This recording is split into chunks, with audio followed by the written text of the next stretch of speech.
this J rolling. We gotta get this J in my mouth and sparked up.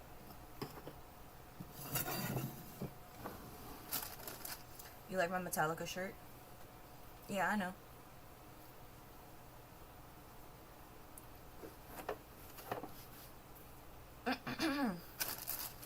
Okay, T. Well, I'm gonna wait for more people to pull up before I talk about super serious stuff. No, I'm kidding. Well, actually, no, I'm not. I'm not kidding about not kidding. Wait, I'm not kidding about just kidding. Yeah. Okay, wait, I think I have enough in here to already do a cone. But save you? Why? What happened? I hope everybody's doing good, though, you know, with all the shit going on right now. I hope everybody is being safe. I hope everybody is doing fine. You're surviving, drinking water, eating food. Okay. And there is a mass protest. I don't know if I'm gonna get, like, usually whenever I speak about stuff, I get, like, shadow banned, but there's a protest on the 14th called No Kings, and it's nationwide, the whole states, all of the states. So if you live in the states and you want to participate in some kind of way, nokings.org. It has a map. You just put in your zip code. There's literally, it's everywhere. Everywhere. So, don't tell me nothing about you don't know what to do, you don't know how to help. Go to the protest. And if you can't go to the protest, share the protest. Share. You know what I mean? There's always something you can do, right?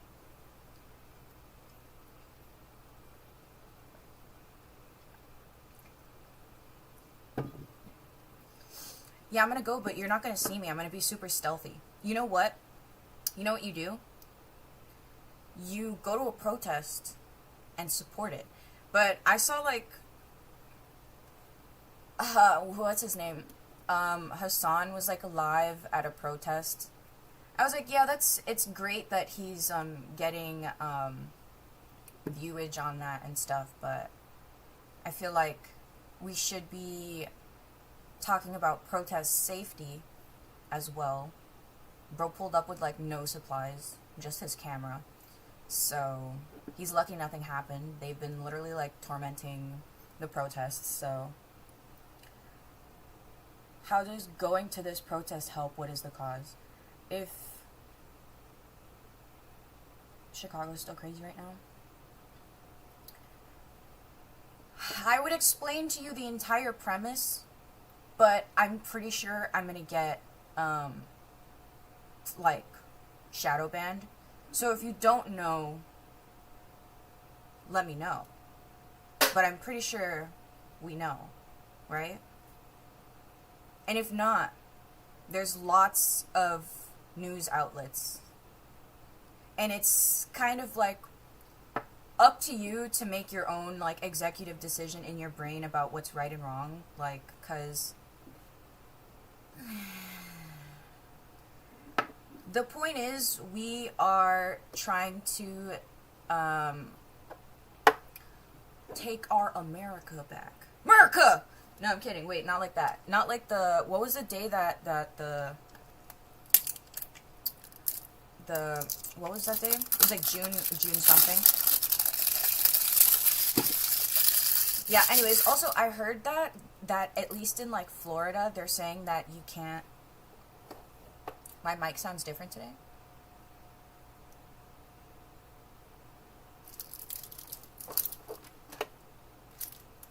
Does it sound better or worse?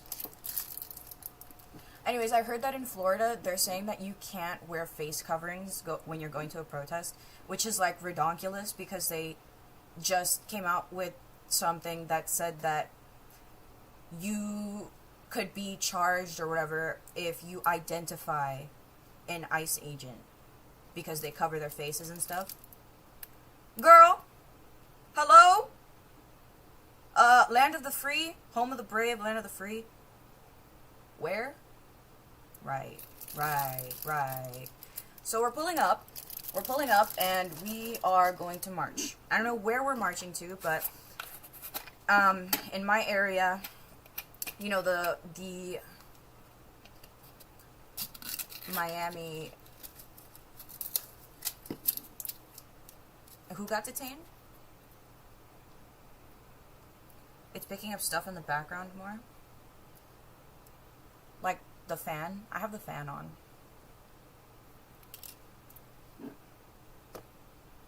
What's it called? Everybody gonna recognize that ass? No, I literally was in the middle of saying I'm going incognito. Like, you know, safely incognito. Because, you know, the protest that I'm going to is Miami. So God knows what's going to happen there. So you need to be seriously, for real, 100% ready to take care of yourself and others when you go to places like that. Luckily, the last protest I went to was the Black Lives Matter protests, and luckily nothing happened, but remember I did say that they fucking pulled up the SWAT. So, and then the group got separated. It was a mess, really. But, like, luckily they didn't, like, do anything, like, insane. Are you, like, not American? Hold on. If you're... I feel like... What's the protest for? I can read you a description to specifically tell you what this specific one is about, if you want. But, like I said, I'm pretty sure that we know.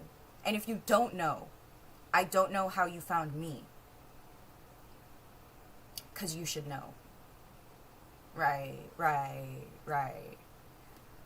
Senator Padilla from CA was arrested at Kristi Noem's press conference. Sickening stuff. I'm glad you're protesting. Lots of, not just cops to be worried about. Yeah, there's a lot of things to be worried about. So, yeah. That's very horrible. Just, you know, stay safe. You know, keep a buddy with you. Stay in groups. It's really, we're pulling up. I don't know if there have been any other protests in my area, but this is the one that I found, like, the other day. So, luckily, I found it, you know? People being dense on purpose. Yeah, I know. That's why I'm not going to go into details, because, one, I already said I'm probably going to get shadow banned, and two, I don't want to start arguing with people, because this is not something to argue about. I'm not going to argue about, like, human rights and, like, rights of people and, like, what's it called? I'm not going to argue about humanitarian issues.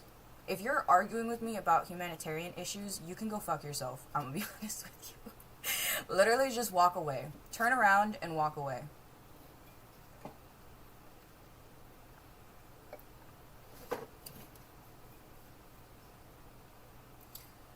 Stay safe for sure. Proud of you. It's the right thing at this point. Scaring people who don't value American ideals leading the country. No need to argue with people who don't value human rights.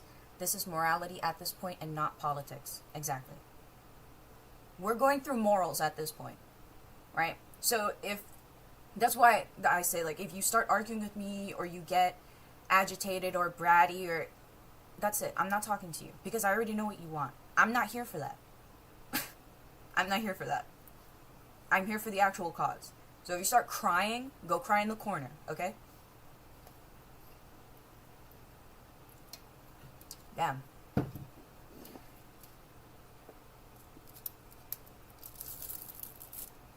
The protests do have to do with it as well. The protest is all-encompassing. If you would like to look it up instead of asking me questions that are silly questions.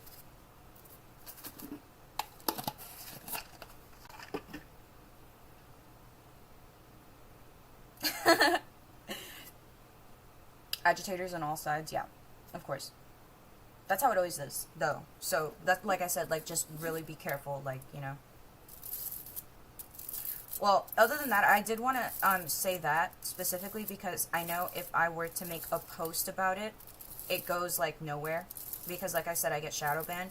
So, That's why I wanted to say a little bit today, just to make sure that we are on a similar page, you know? To make sure that... I've been posting on Instagram, my Instagram story, and I put some stuff on some Instagram posts. But like I said, if I make like a blatant... Like, I would have to I would have to make one of those TikToks where like I'm dancing and then there's like information like flashing on the screen. That's what I would have to do, because TikTok hates me. So I'm not gonna do all that, like, because you know what that reminds me of? That reminds me of that lady that was talking about her babies, like her babies being I don't know, something about her babies, and she was like dancing and she was like, yeah, my baby's in urgent care. And yeah, blah, blah, blah, blah. It's like, girl, you are in the urgent care right now hitting the nene. You're so fucking unserious right now. So yeah, I'm trying not to be super unserious because it's a very real and serious thing. I actually got a little annoyed yesterday because I saw one of these schlop tubers posting about shit, and they just be saying like the dumbest shit, and I was just like, bro, like, how are you, like, at least the comment section on the video that I had watched, though, were like telling the commentator, like, bro, like, your information's wrong, yada yada. So at least there was that. But like, I can't imagine like a 600K YouTube account just spreading misinformation and then being like, oopsies. Girl. Bye. Bye, take care. Have a good day at work. And be safe, okay? Ugh.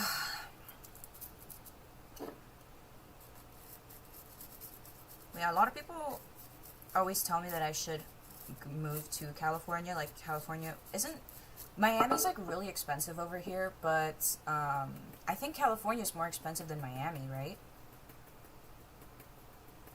But I also think the minimum wage is higher, also, isn't it? I think it's like there's a difference in what's the word? Taxes? Inflation? Did I see the reporter that was hit with the rubber? Yeah, I saw it. I saw that. It's not the first time I've seen something like that. And it's not the first time, and it probably won't be the last. Do you remember the guy from the Black Lives Matter protest a couple years ago who got shot in the face with a fucking rubber bullet and he lost his eye? Like, it's not funny. Like, it's really not a joke. Like, oh, they're so much safer. Have you looked at my Instagram story? Of what, because they're not supposed to be pointing at people.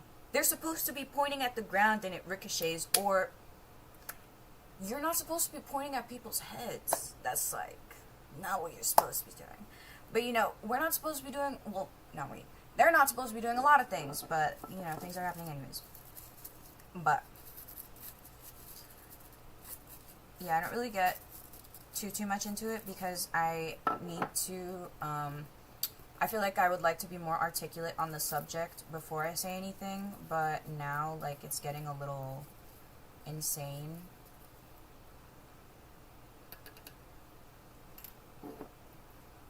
I just don't understand, like, why you care about looting more than, like, what's happening. Regardless, whatever scenario it is, there's gonna be looting. I'm gonna be honest with you. I just don't know why you're crying about it instead of the actual situation that's going on. Okay, there are gonna be looters. Yeah, we already know that. Now what? People take advantage of situations that happen. But we're doing something important. So maybe you could actually focus on the topic? Thank you. Like, be so serious. Like, what am I supposed to do about that? So what? Like, I know it's terrible. It happens. But the point of the matter is, what the original cause is for. Regardless, looting's gonna happen one way or another, no matter the situation. So I just feel like we should stop bothering with the things that happen already, that you already know is gonna happen, and we should be, you know, focusing on the actual cause at hand. No? Just my thoughts. Just my thoughts. You resubbed. Well, thank you. Ooh. Sorry, you typed something else and I didn't get to see it.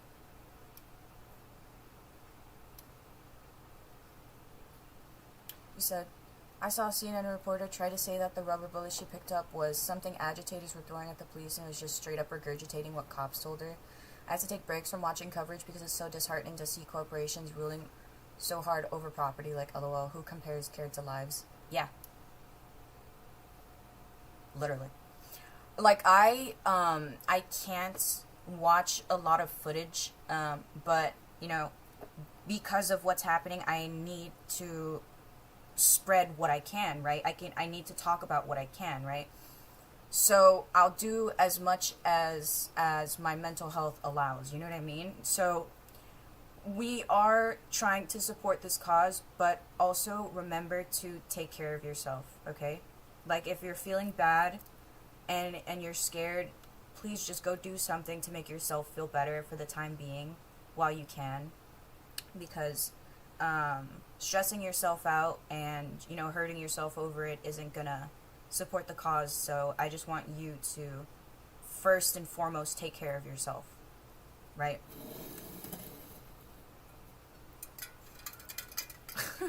Thank you.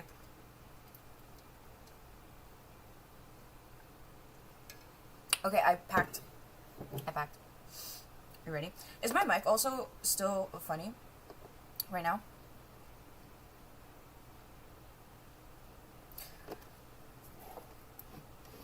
So yeah, also, I wanted to talk about that, right, because,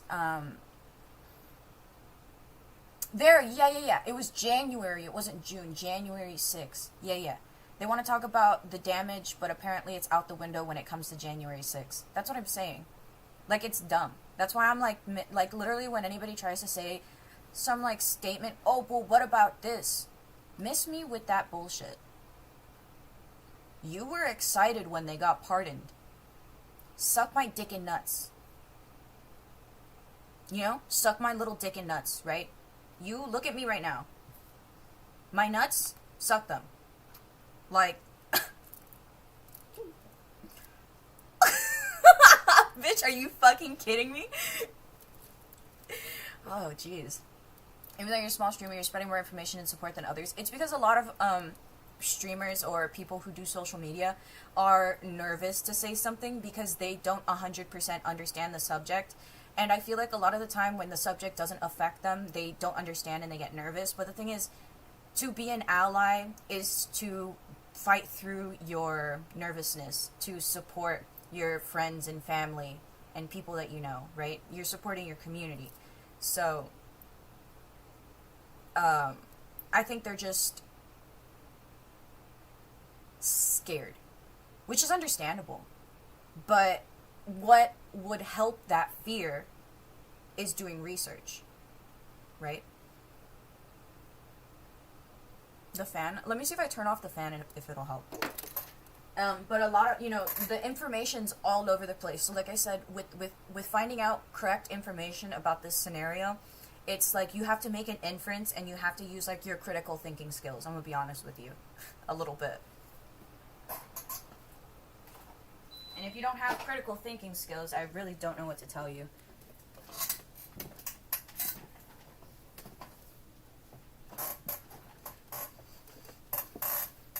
Comic book villain evil type shit at this point. That's what I'm fucking saying. That's why I'm like, you can't argue. Like, please don't try and argue with me about this, because this is like comic book villain evil type shit, and you arguing with me about that, like, I hope you know, if you come up to me and you try and, like, argue, right, about whatever's happening.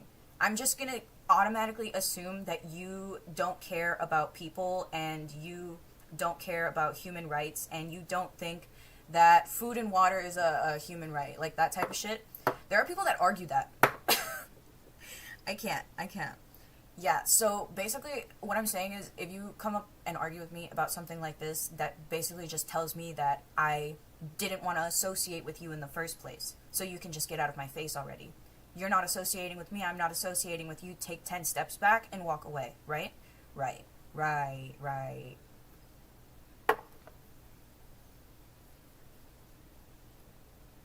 Yeah, the fan? Okay. You think you and Vanilla Mace look alike? I don't know. I think it's just because we both have round faces. We have cute little adorable Betty Boop faces. You know what I mean?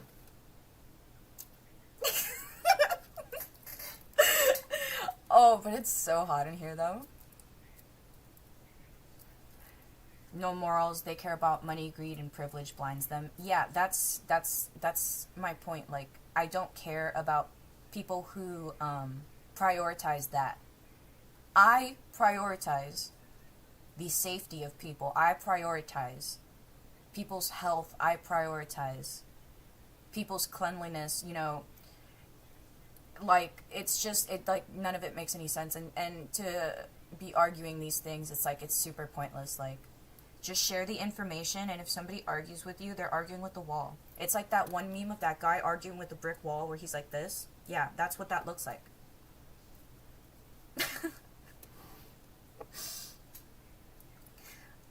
I love you too, random citizen. Alright, we're sparking up. Because my... Oh, I actually don't have cramps at this current moment. Oh, the fan isn't that bad? Okay, wait, I'm gonna turn on my other fan and see if it makes the same noise.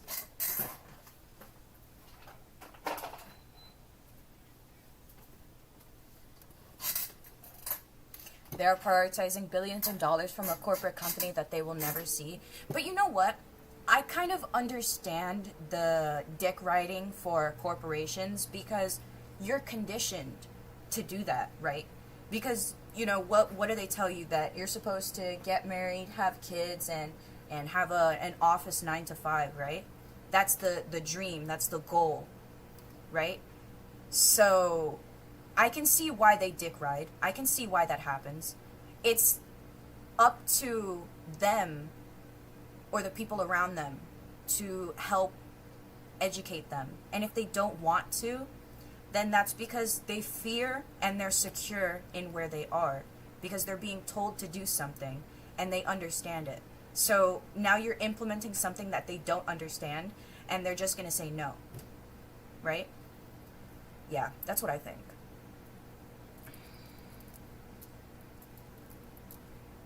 So it's like, it's kind of fucked up, but what can you do? Like, they think that they're doing the best thing. Yes, you're conditioned to do that, but once it crosses over the line of morality, it shouldn't matter. Yes, absolutely, 100%, absolutely. But, like, a lot of people, I feel like they just don't think for themselves, you know what I mean? I feel like a lot of people are just going through the motions and just doing, like, what you have to do societally, right? A lot of people just don't care. Like, it's just not in them to give a fuck, like, genuinely. Like, you can be like, oh, well, why are you doing it this way? You know, you're harming people. Because they don't care. They want to harm people. That's what they want. You can do anything in any other kind of way that without harming people, and they don't want to do that. They want to harm people. Because they're kind of just like, oh, well, what if I did this? And they don't give a fuck. Put the fries in the bag, little bro.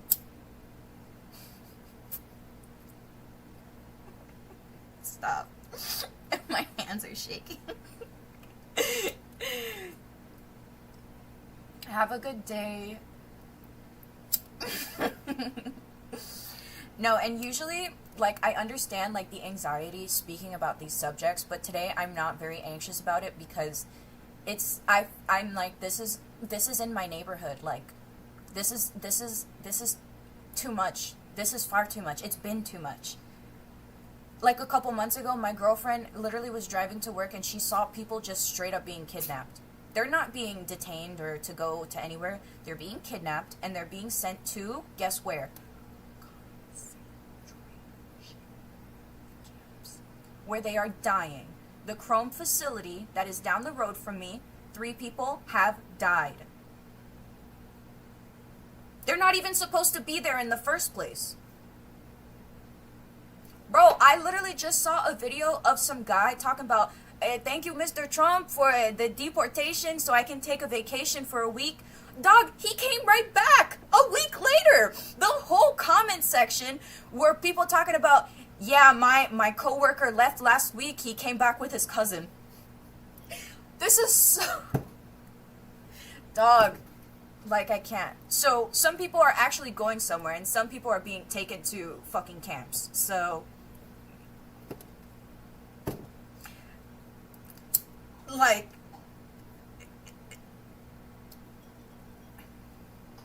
it's cruelty. Yes, absolutely the point is cruelty. That is the point. It's literally like ridiculous. Hold on, I'm gonna read your comment, but I'm gonna spark up first.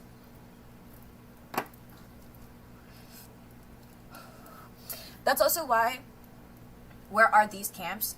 There's one, if you want to look it up, the one that I know of specifically, is the Chrome facility. I think they call them detention centers, though, or something like that. Chrome with a K. If you look up Miami, Florida, Chrome with a K facility, the articles will come up.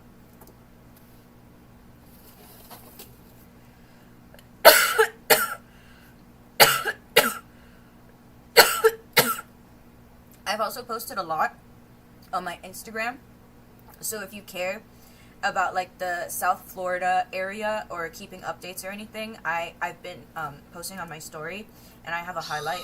Oh god, you scared the fuck out of me. Thank you.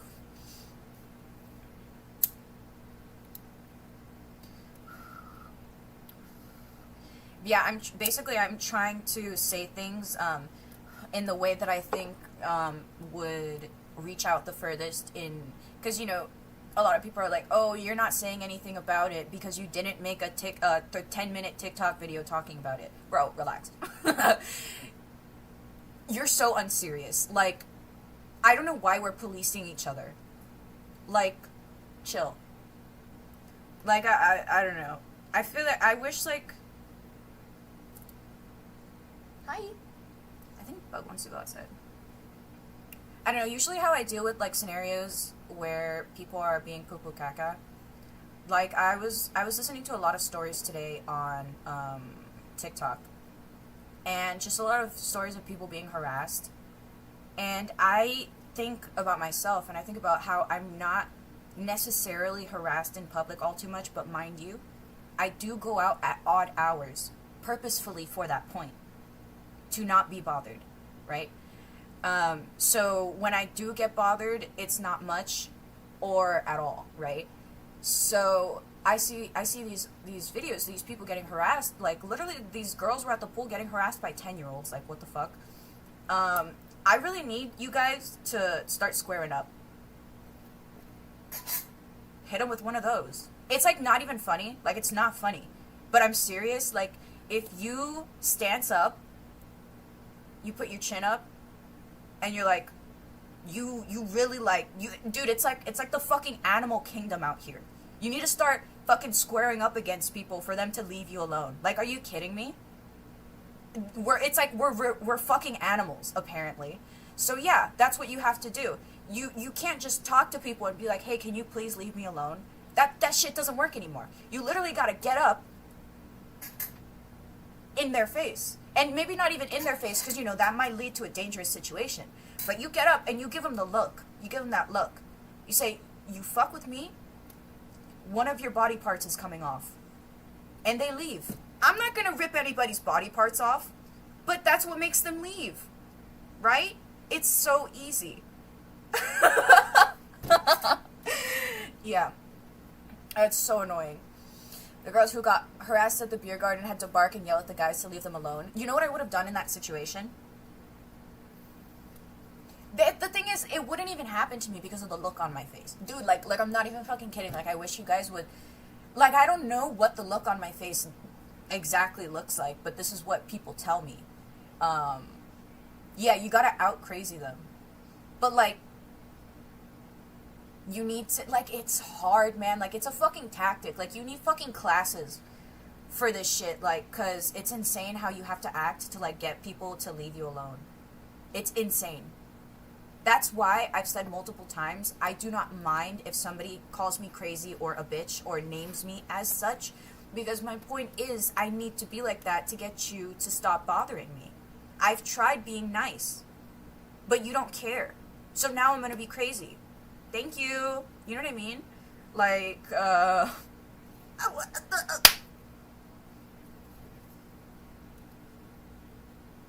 science tells us it's like biting off a carrot you never want to try. That's what I'm saying. Like, that's it. That's all it takes. That's all it takes.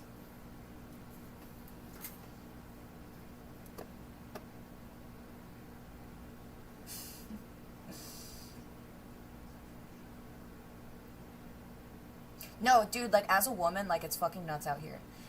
You know, it's crazy because when I'm by myself, certain people will come up to me, and when I'm with people, you know, they won't, and it's like a whole thing, and it's like so insane to think about how they want to get you alone because they know what they're about to say to you is really weird. Like that one time, I tell this story a bunch of times, but that one time when I was 19 and I was at a party, I was at a table. It was a rave. I was at a table with a bunch of guys and girls that I knew, and the guys went to go dance, and the girls were still at the table, and this dude came up to me, and he's like, "Do we have a problem?" And I was like, "What?" He's like, "Yeah, I thought you were a grown woman. You got a problem?" And I was like, "No, do you want a problem?" I was like, "No, but like if you don't leave, we're gonna have a problem." So I was like, leave the table, leave me alone, leave. He was like, "Oh, well, you're a grown woman, aren't you?" You want to know why he was mad? I didn't say hi to him after I heard that he called me a whore.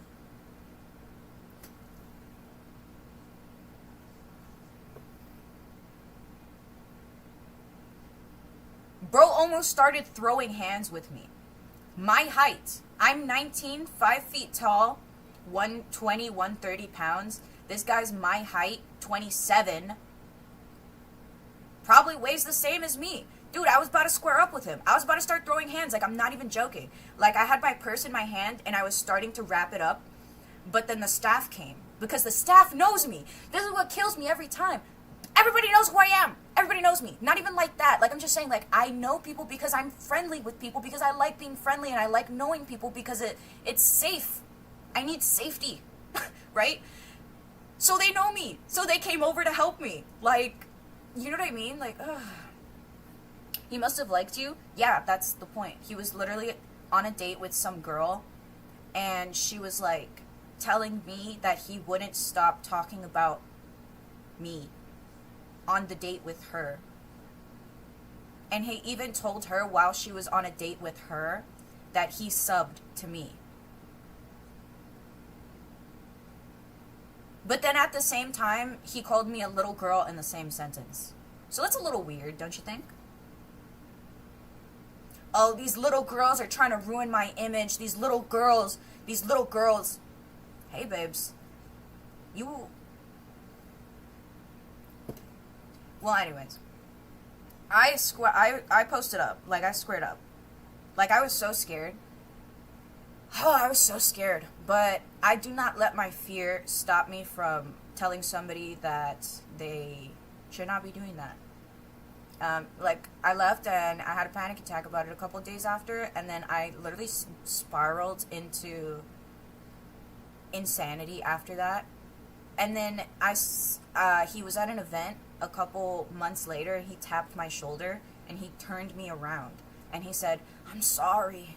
And I was like, I just spent months of my mind torturing me because of you. I'm good. So I hit him with the, "I'm good. You can go." And he was like, "No, but I'm apologizing to you right now." And I was like, "No. I'm good. He's like, no, but, no. I'm good. And I turned around and I walked away. And he was looking at me like I had, oh, the audacity of this whore. Oh. Are you kidding me? Why are you touching me? Why are you speaking to me?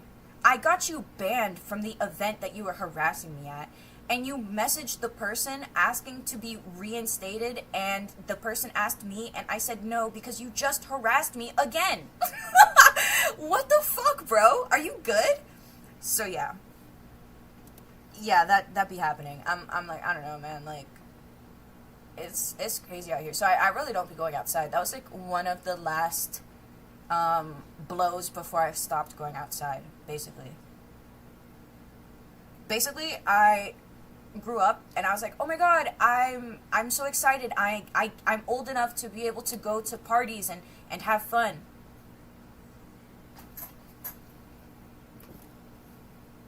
Never mind. Never mind, I think I'm gonna stay inside. Never mind, actually, I think I'm gonna stay home and play Minecraft. Yeah. Thanks, guys.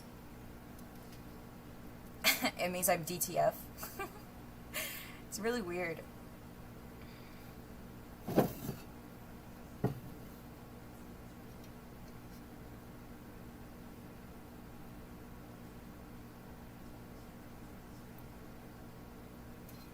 Sorry, I had dry skin on my lips, and I had to bite it. I just have to be honest with you, because you watched me do that.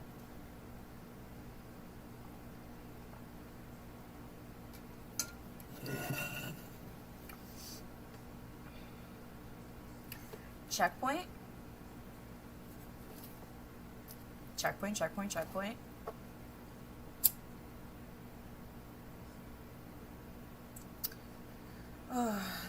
The world is definitely a questionable place at times.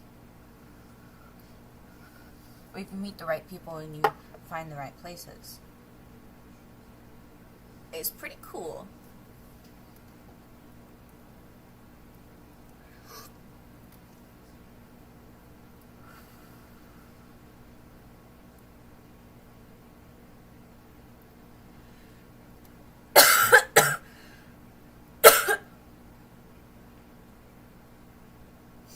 I'm sorry those people took joy from your life in that way. Maybe a different location would help with that, though. No, I can't exist on the internet and then also exist in local spaces casually. That's a recipe for disaster. And I saw it, and I was like, oh no, I think I'm good. And I fucking skedaddled so fast. Yeah, I think I would rather have my job than have people annoy me IRL for my job. Mind you, my public presence on the internet, I have formed it in a way that this is my image, this is my brand, this is what my business is, right? And I don't know, people perceive me in a certain kind of way with what they see from me, so they act a certain way towards me, and I get really confused because I'm like, who are you? Why are you acting like this towards me? And they just get really like snarky and angry, and I don't really understand what's happening. So I would rather not go outside surrounded by people who have like little universes of me in their head, and I would rather just stay home. Yeah, that shit's weird. Weird as fuck. Like, I can't even go out and like have a drink. Well, no, I can. I'm okay. Let me not like be dramatic. Like, I can, but you know what I mean? Like, go to local spots with like mad people that I know. It's not a good idea. And then I feel like I might get somebody being like, oh, you're so dramatic, nothing's gonna happen, oh, she's always saying some shit like that. Babes, wait until it happens. I smell it in the air, I see it in your eyes, and I'm not gonna let it happen. But when it happens to you, let me know. I can hit you with a I told you so. Because I told you so.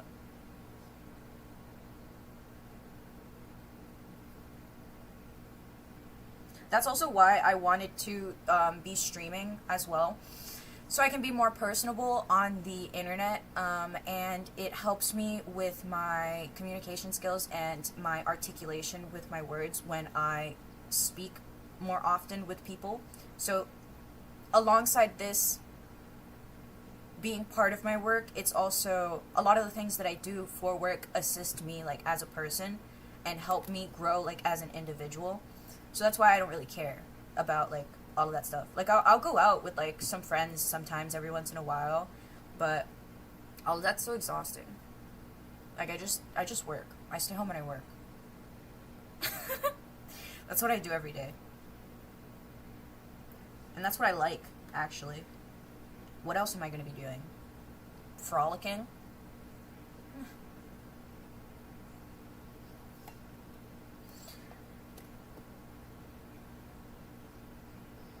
Yeah, basically, the dude who bothered me that first time, he felt entitled to me being nice to him because of my online presence.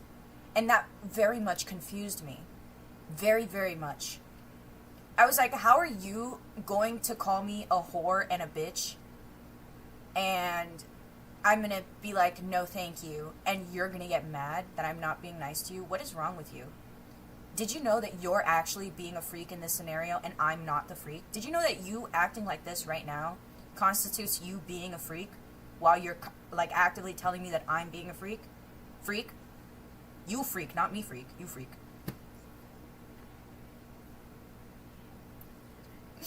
Oh, shit. Thank you for the roses. We can't hear. Yes, you can.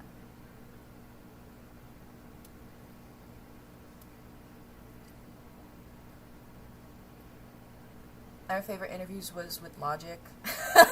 You like Logic?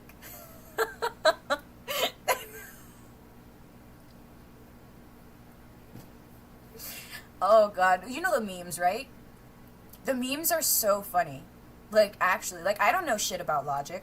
I don't really listen to Logic's music, but the memes are so fucking funny about the scenario. Oh, man, I used to love those memes. He said, it's simple, I don't fuck with anyone at all, I stay home with my family and work. Yeah, man, fuck it. What's, like, there's really no difference, like, to me. I've always interacted with people online more than in person, so this is also like very casual for me. So like I'm more comfortable actually doing this than being outside. Maybe it's because I don't have like people's like facial expressions to like make me feel bad if they don't think something I said is funny. I just be laughing anyways. My goal is to make myself laugh.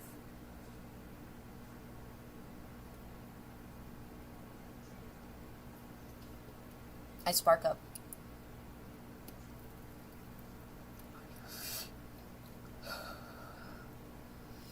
You think I'm genuinely funny? I think I'm like, okay. But you know what? Okay, how do I explain this? Every person that's tried to date me has tried to take my sparkle. So I haven't really been funny. I've just been really depressed. So like now that I have a girlfriend and she's not taking my sparkle, she's feeding my sparkle, I can actually be personable and be an actual real human being and have emotions and feelings. So it's great. Yeah. Like I finally like have met someone that doesn't want to be with me because they want to destroy me. Doesn't that sound insane? Doesn't that sound really crazy? Doesn't that sound dramatic? Oh, every person I've been with tries to destroy my life. But it's like, really true. Like if I were to describe every scenario to you, it's very strange.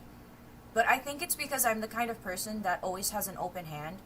And bad people take an open hand first, so. But I can't let bad people beat their ways into me. It's just taken me a long time for me to bounce back.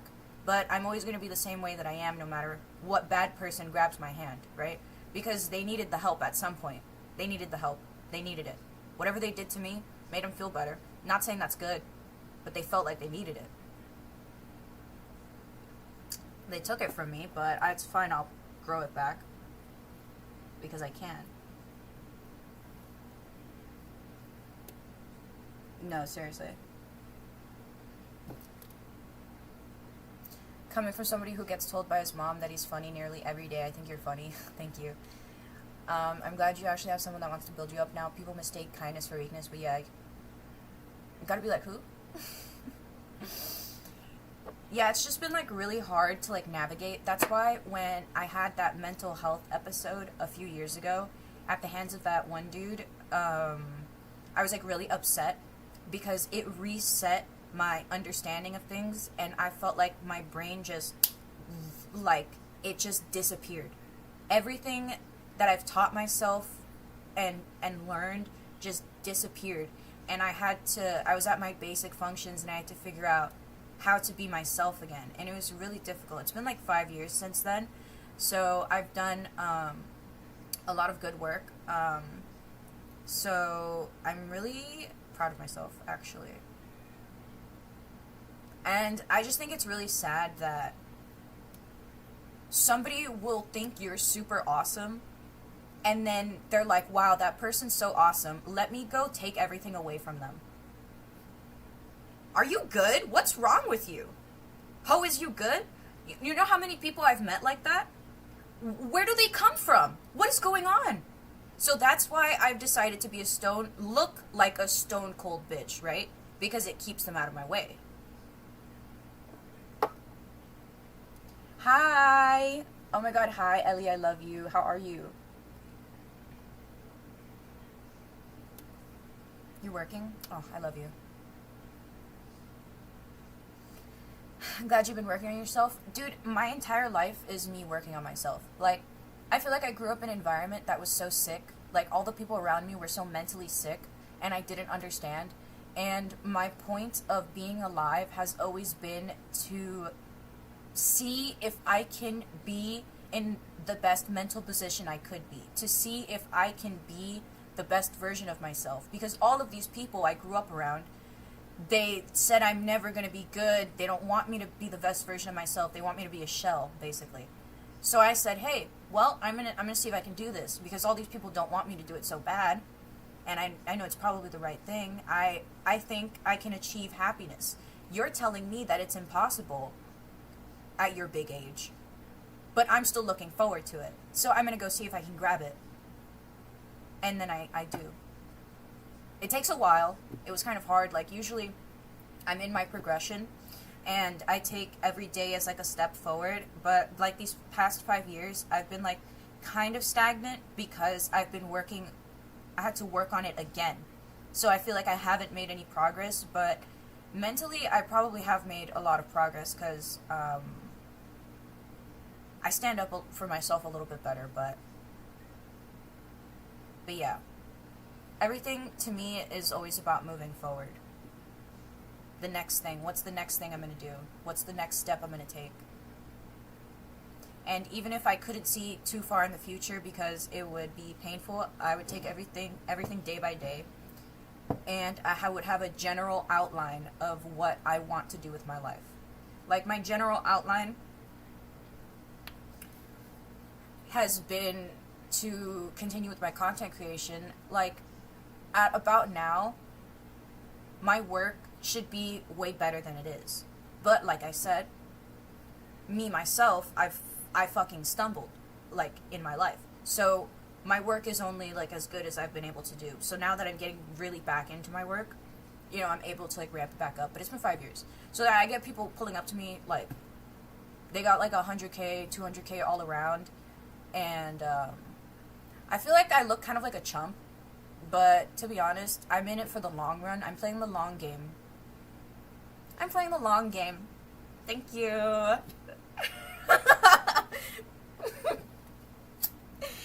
Yeah. And actually, I saw a video from this girl, Ari, on TikTok that she said that, damn, I should just play it for you, because that was a pretty good video that she spoke about how there are people who do this same job and they're like, oh, but you don't have to do that. You don't have to do this. I don't have to do this to make money. No, you don't have to do anything. But what I want to do is be myself and build a community of people that are friendly and like-minded that I can hang out with. I don't know. Maybe I would like to be real and not scam people and lie about everything. I don't know, you ever think about that?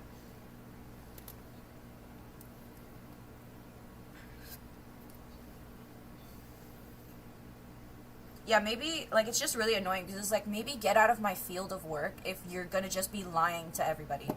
Because, like she said in her video, oh, these girls who be saying all that, they're not actually popping pussy, guys. These bitches are not popping pussy. And then they'll get mad at me, whomst is popping the pussy at the... No, I'm kidding. Well, let me play this video for you so you understand what I'm saying, because I feel like I'm talking, like, in chops. Let me play this for you. Because this was pretty good, what she said.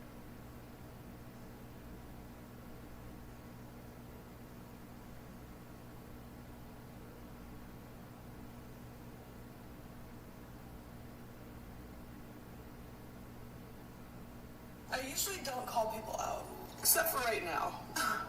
Why are we lying? Why are we shaming women? There seems to be a trend among girls who are mattress actresses. I've had a few girls say to me, "You don't need to be doing all that to make money." And I've been seeing them do this to other girls in the industry as well, saying, "I don't have to do this or that to make money. I thought we were all in this together. Why is it so hard to be nice?" And you know what? I was confused at first. But then I found out the girls saying these things don't actually do that kind of content. They don't. They lie about it. They lie and they say that they do, and then they get mad at bitches who are actually doing the real shit. Because there are people who actually put effort into some of the things that they do. But they lie and say they do.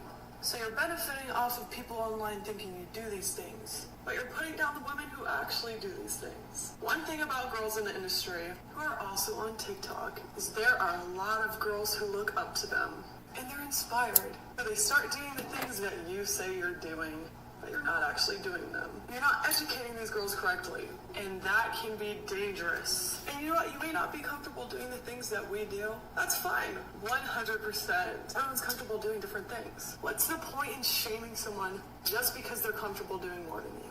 And when you benefit off of lying about doing the things that we actually do. And you know what? Lying's one thing. Get your bag. Fuck around. We're all fucking women. It's not very girls girl view. Nobody in this industry is better because they do something or don't do something. It's fine. We're all just trying to work. How many times do I have to say?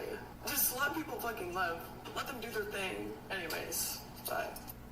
She ate. She ate the fuck down. She ate it. The whomst is popping thy pussy.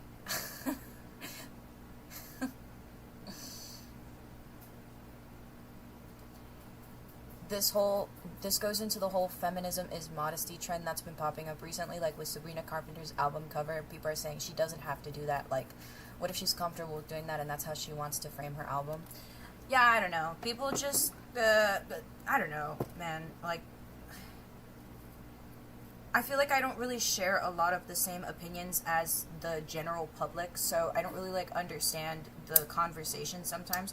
Like, I do, but I don't think that it's valid so much that it confuses me. I'm like, why are you arguing about something so simple? I don't really, trivial, yes, trivial. Thank you.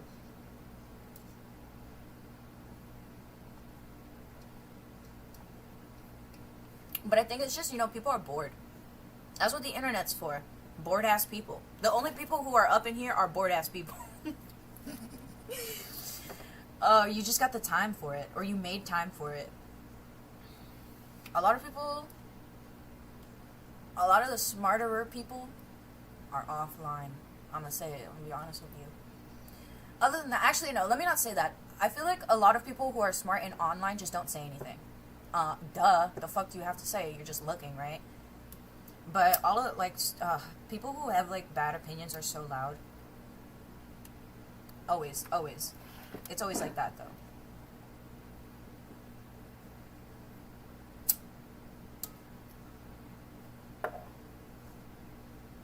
Yeah. You're just an observer. Which is cool. That's cool. Sometimes I like being an observer. I think it's funny when I, like, comment on posts on social media accounts and it's like my face and like my identity on it, because people don't really do that a lot. Like have their whole, well, I mean, if they do, it's usually trash. But I don't know, because I usually see people going off their burner accounts or some shit like that. So I was like, yep, I said that. Yeah, that was me. Thanks, guys. Yeah, that was me. Yeah, would you like to talk about it?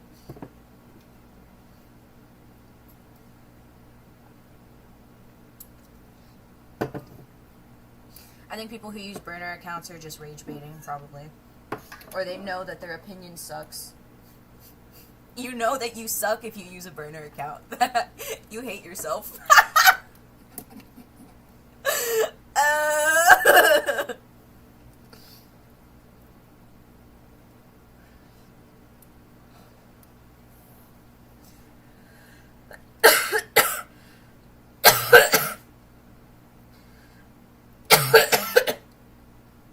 I had somebody try and come into my chat one time and brag about how many burner accounts they have.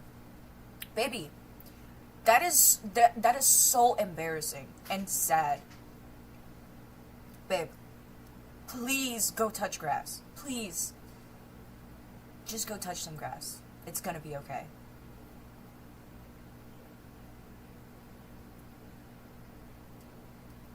Like, my mind doesn't even go there. My mind doesn't go to a lot of places where people's go.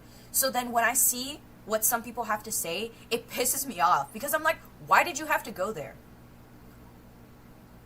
Oh.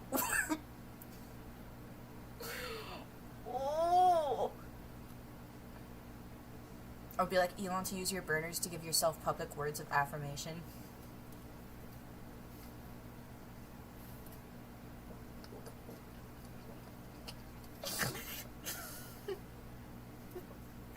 Stop, I'm on my period.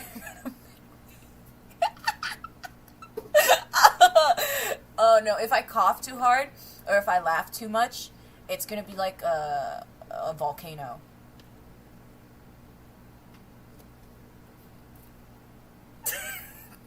Oopsies.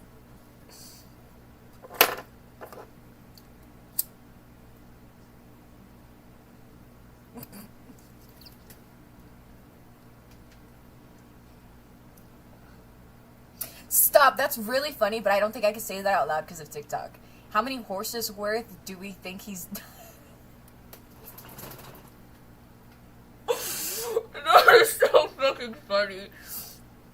Dude, maybe like 50. No, probably more than that. Maybe like 100 horses.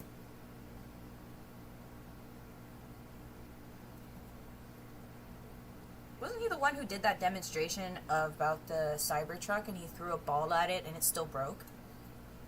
He didn't even throw the ball that hard.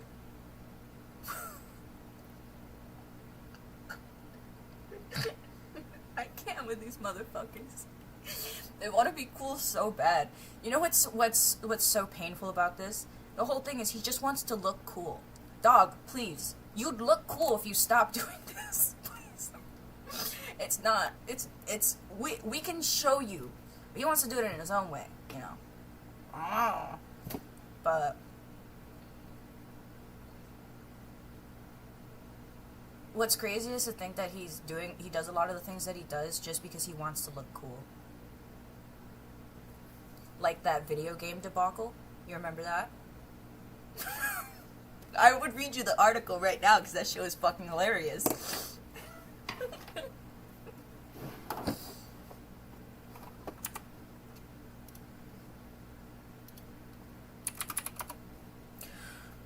Scared the fuck out of me.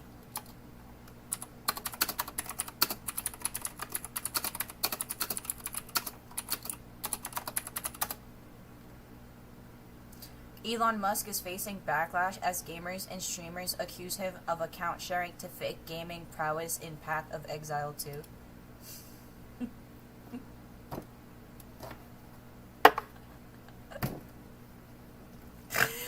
Dog.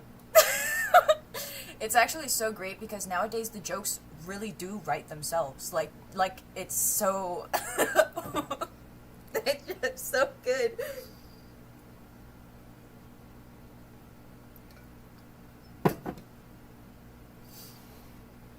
gonna turn this fan off. Hey, cold.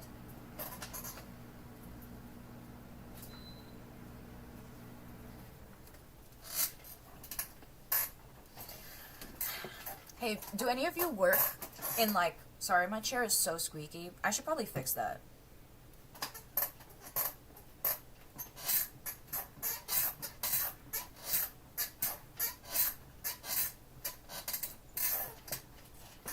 Anyways, what was I gonna say? Oh, yeah. If any of you work, like, IRL jobs... Sorry, I have to say it like that. Okay, sorry. Have you ever had somebody come up to you, like a young person come up to you, and be like, yo, where's the huzz at? But, like, you know, I'm in my 20s, right? So I assume the majority of us here are also in our 20s. So this would also be another kind of adult person telling you this.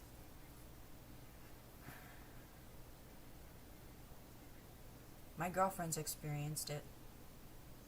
Came up to her and said, bro, where's the huzz at? But, like, dead ass. Like, it wasn't a joke.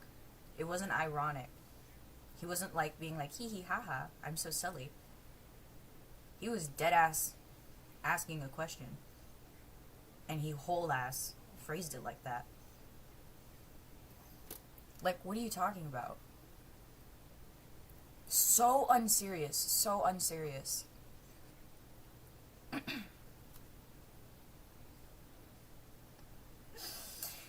Cause, he was dead ass too. He was like, oh, like, do you know any, like, fine bitches that work here? And my girlfriend's like, who are you talking to right now? Oh, but huzz is crazy. Huzz is crazy. I take none of that seriously. That's why I said, like, you have to, for me to speak to you, you have to have manners and, like, be polite and shit. No, I'm kidding, wait, that sounds really dramatic. Like, I'm speaking to you guys right now. But I'm saying, like, as a bestie or as romantically.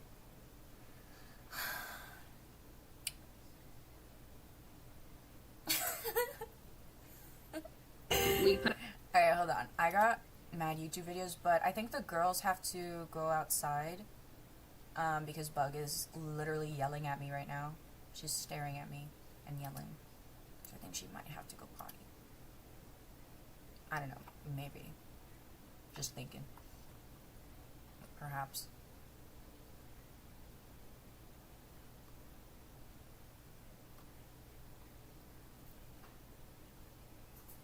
There's a video that I have that I want to watch.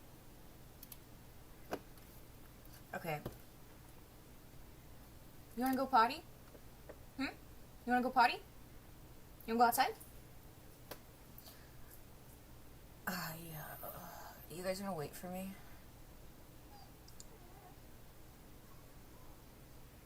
You hear her? Alright. Give me a second. I'd wait for you? Oh, that's awesome. What's up, gang? I have to take the girls outside. You good? You want to see the girls?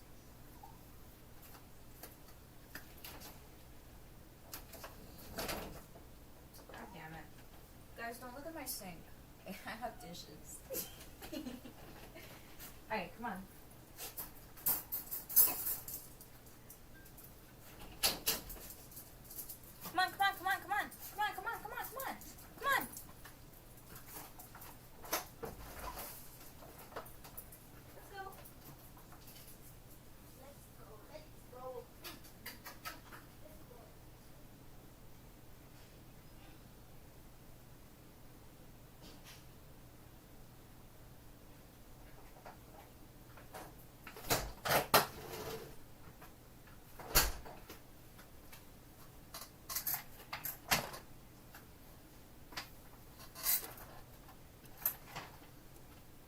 You can see my dishes. Now you see my sweaty armpit. Yo, what's up? Excuse me.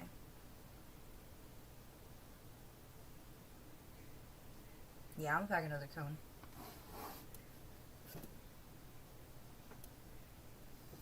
Is there a dog back there? No, she's outside. She's a little caca baby. She had to go caca. My sink is so full of dishes. I'm like, please don't look at it. And then I'm over here making it 100% aware. Dude, I got fucking... You can't even see it, which is awesome. I love how, like, I'll be touching my face. And I'll be like, damn, I got so many pimples. And then I'm looking at myself on camera. And I'm like, why my skin looks so fire?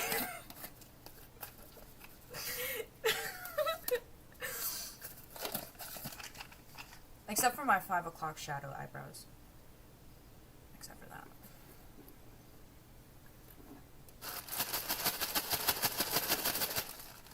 Did you hear that?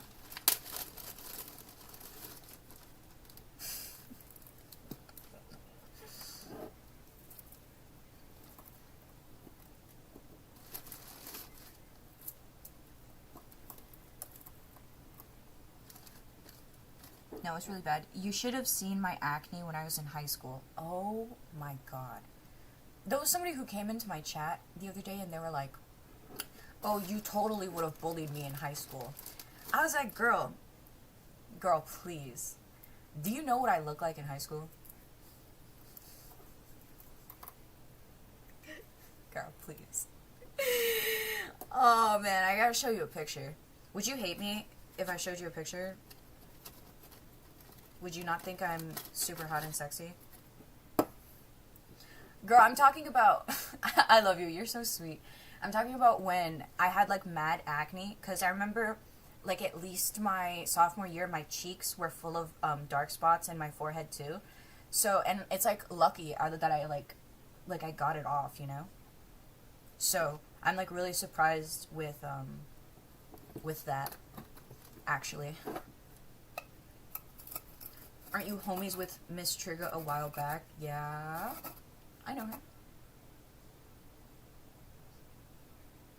There's some dogs barking outside. I'll show you.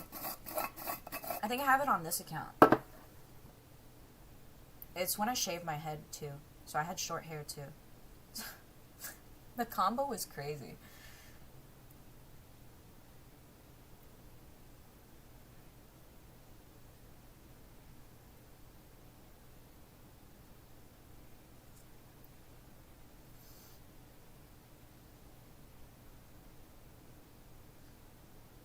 Oh, but this picture is not even that bad. I have a picture of my acne that I took, but it's not even that bad. It was worse before. After the blinker? No, we're doing it right now.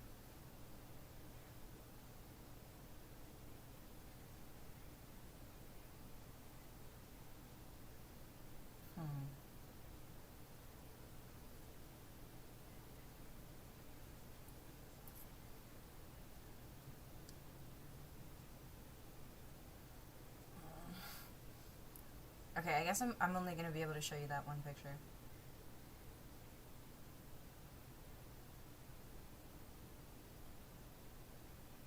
This is just my acne picture, though. This is my acne. You see it? It's not that, it literally doesn't even look that bad. That picture's not that bad.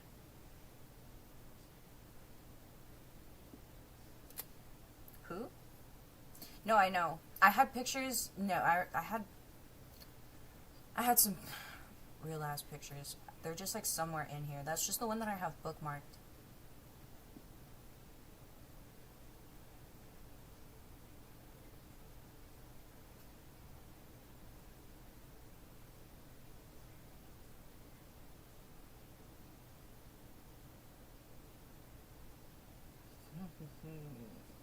Let's see.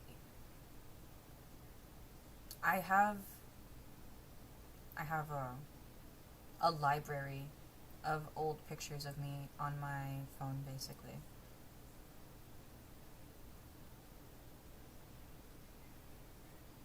That's cute. Because it documents, like, the things that I did as a kid.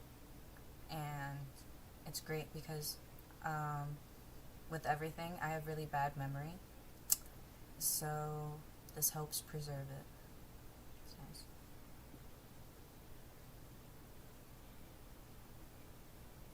Look, this is that one where I said I was dripped out.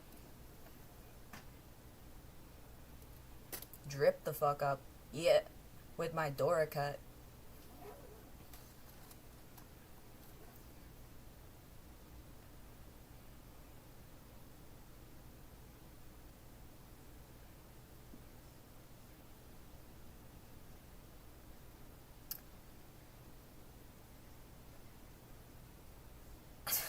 Dracula flow. I'm kind of hungry.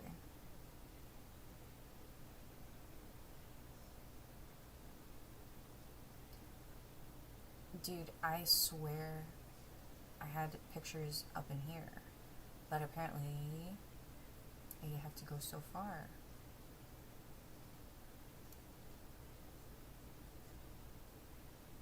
You want to see me in color guard? Guys, look, I'm brown, by the way. Did you guys know that? Hey, did you guys know that I'm brown, by the way? Yeah, I know right now I'm not very brown, but that's because I be inside all the time.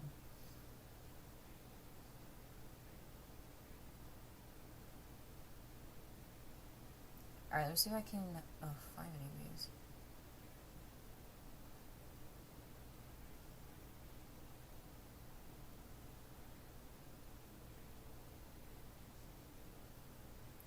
No, I'm lying.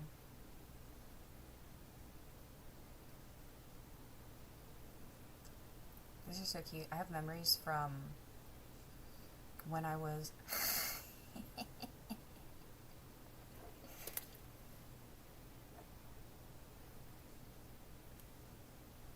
Juice, rise, spaghetti.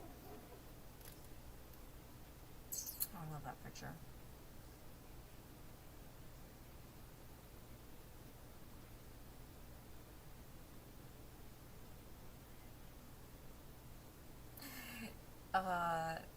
Like, this is what let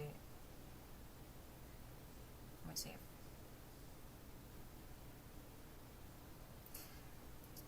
I want to find you, like, the real picture that I'm thinking of, though. Like, it's in here.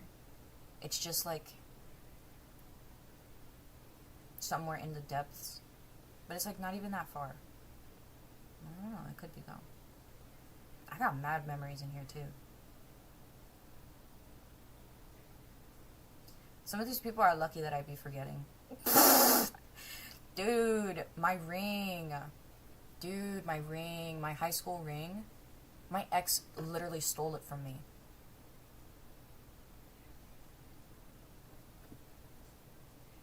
Why would you steal my high school ring? Ho, was you good? Was he, like, fucking collecting? Freak. Oh, wait, I think... Ugh. I was blonde for a while, too.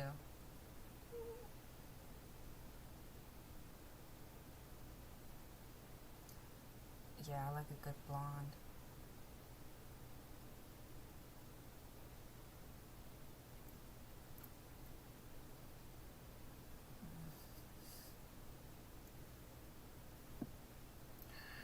Ugh.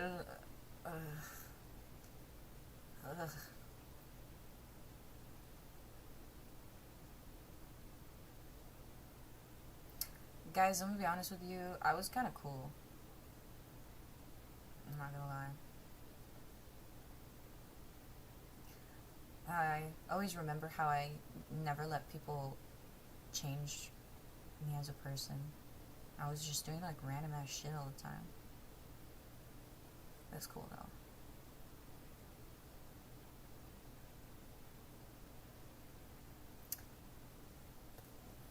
You used to be with it? Yeah. I'd be your friend. I was annoying or something like that. I don't know. That's what I heard. Just heard what I heard through the grapevine.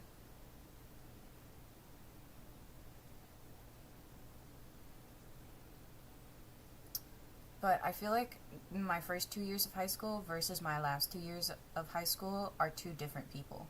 So, like, that's kind of crazy. So when I talk about myself, it's like in segments. You want to see what I look like when I was a junior?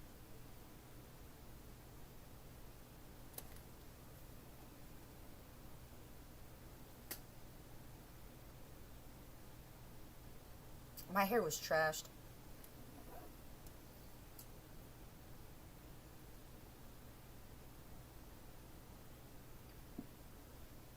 Thought they hated me because I knew I had swag too. Look at this fuck ass picture of me.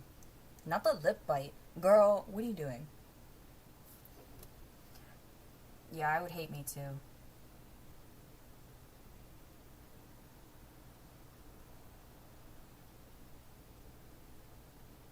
No, but then I did look like this at one point.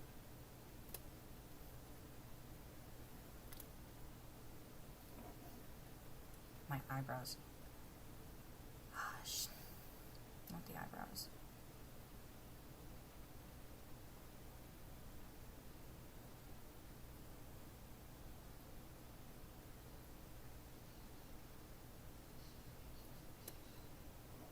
There's so much glare. Are me and Sheena still cool? Yes, we are friends.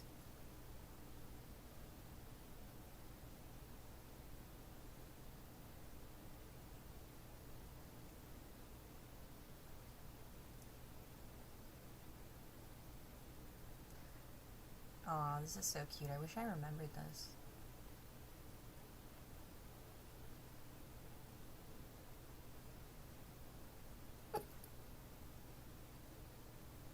Bald. I got a bald picture of me. Oh my god! Let me see.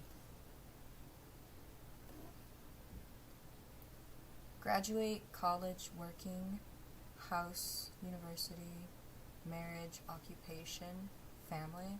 Ah, just basic F.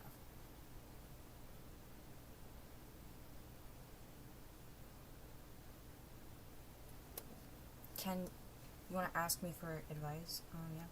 Yeah, I do love some big glasses.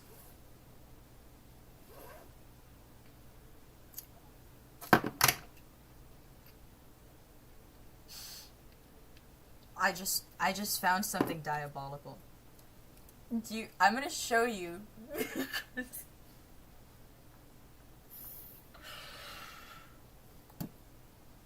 I don't know if you're gonna be able to properly see it anyways.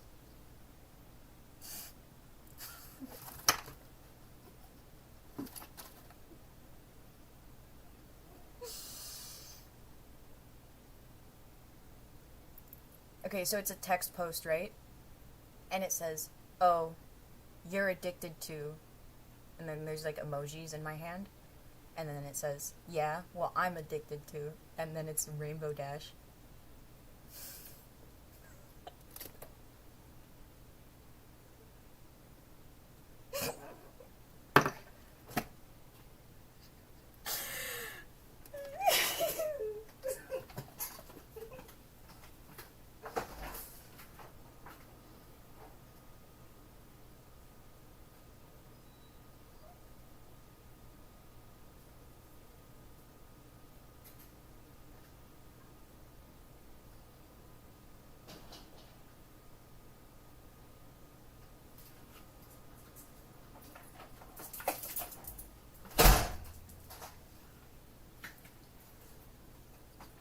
Oni's a brony? No, I'm not a brony. You know what? I say this every time I talk about it. It is age appropriate for me to like My Little Pony because I was 11 in that picture that I made. I'm pretty sure I was like 11 or 10 even. So, hey, I'm the target audience, okay? I was the target audience. Weird's going on here, alright? Cool. Alright, guys, let's go. Sasha, go home. Go home. Good girl. Guys, you want a carrot? I'll give you a carrot if you want. Here, come here.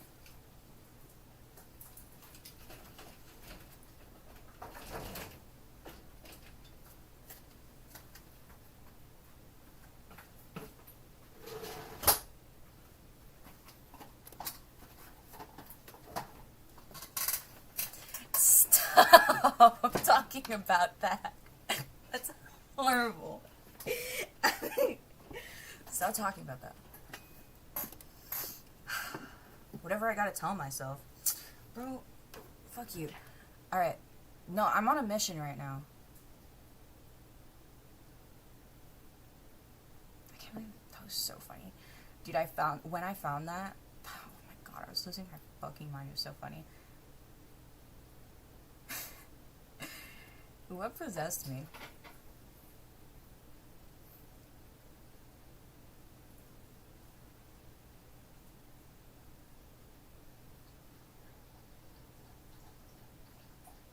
Okay, I think I'm like in the area where these acne pictures would be. I'm take who? Take.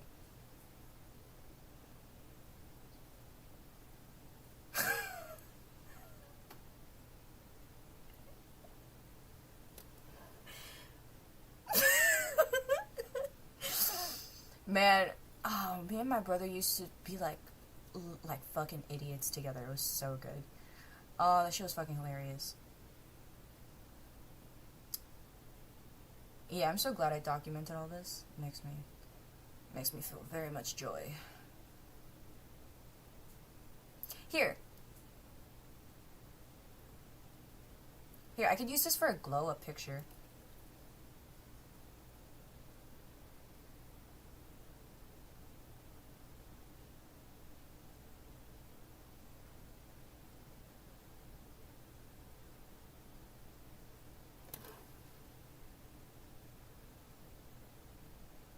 Do I still look like that? I probably do. Because it's blurry.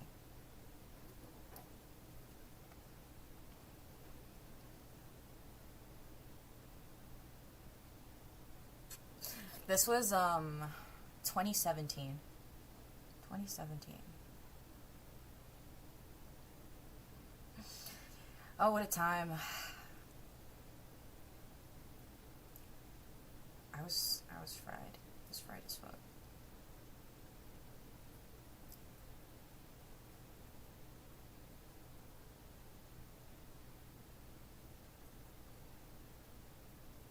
I just got pictures of me shaving off my eyebrows.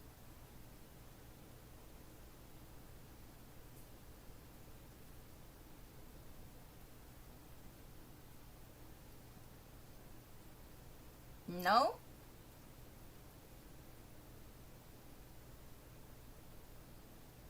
Nah, you know what's crazy? The people around me made me feel like I was a troglodyte. A little bit. Just a little bit. It's okay though. I lived. I survived. I prevail. That's a song. No, that's a band.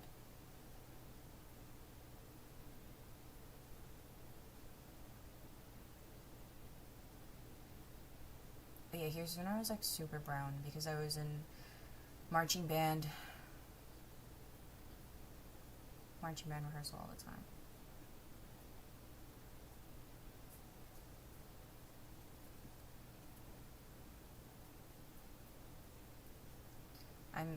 I'm in the quadrants.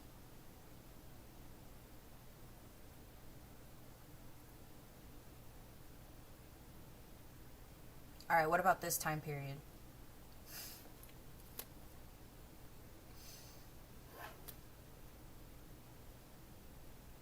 My head shaved.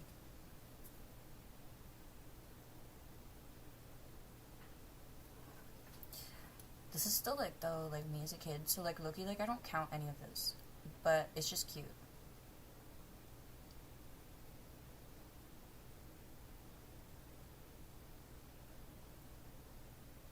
I'm so glad I was annoying and documented and took pictures and stuff. This is so awesome.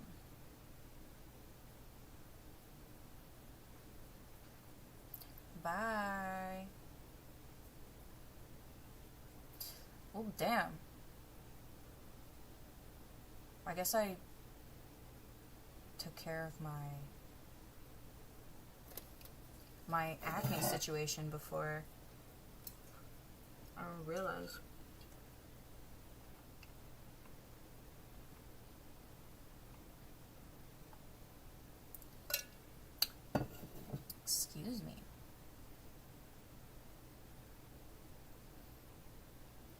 this is when I jammed my finger.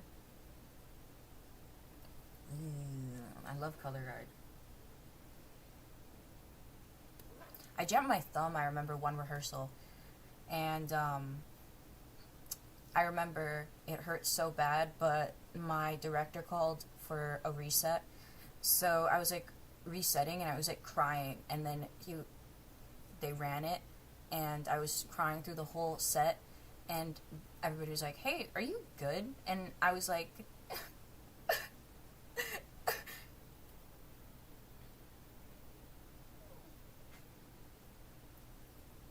oh no, Bug is still yelling at me. She wants something. She wants something from me. When I was a freshman, I wore a fuzzy hat, cat, and scarves. Stop, but that's cute. I think that's cute.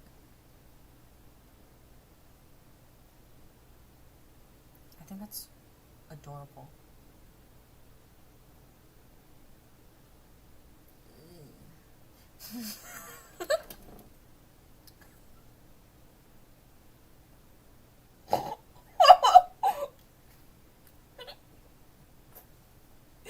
This isn't even like my most emo hair. I do not have a picture of when my hair was like super emo.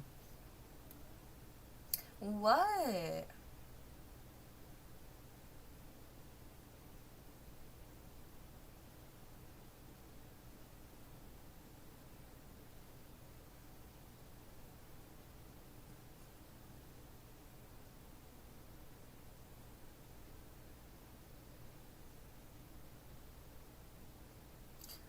I'm not gonna end up going through this again, but I'm like, right?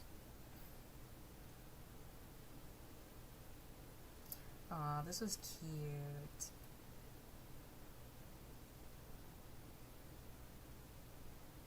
Well, yeah, I guess maybe now that I look back at it, my acne was bad, but it like wasn't that bad. I guess maybe in your head, it's always like worse. What? Bug is yelling at me right now. Bug.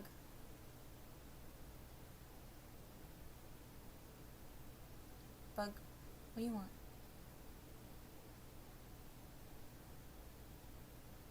I wore foundation a lot during this time period.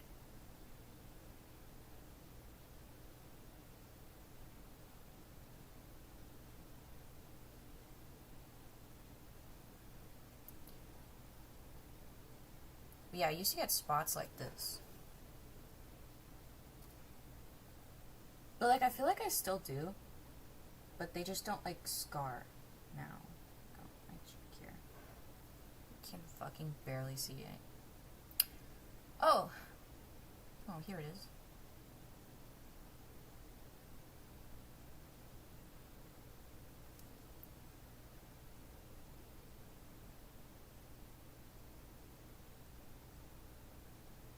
You want to see this? This is one of the pictures that I was looking for. This is when I shaved my head, basically. And then that's all the discoloration I had.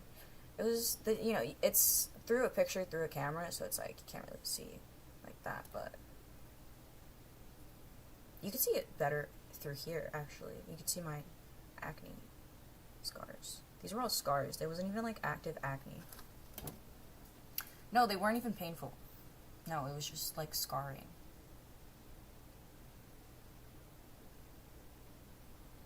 And then it ended up, like,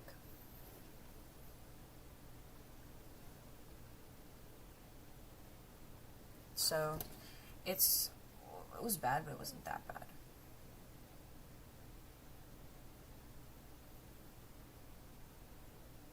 Bug.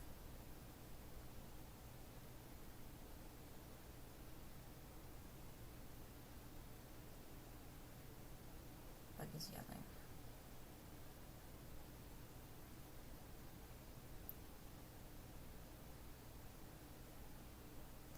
Yeah, these are just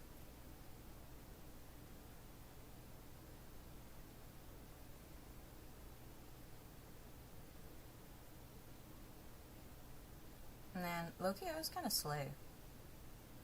I kind of ate that.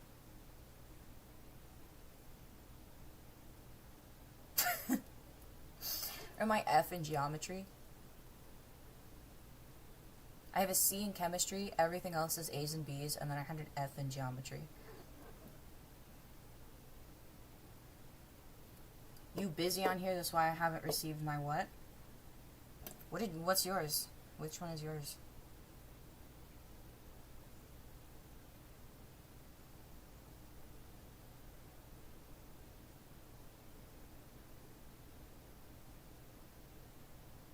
Also, that's not even funny, because I answered messages this morning. So you're just being a poo-poo caca, literally.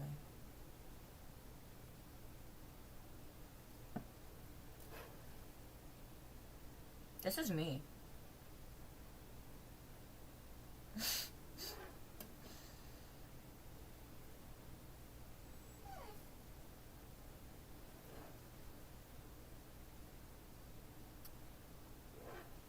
That's tough. It's real tough. Bug, what do you want from me, honey? What time is it? She was chilling when she was just sitting on the carpet.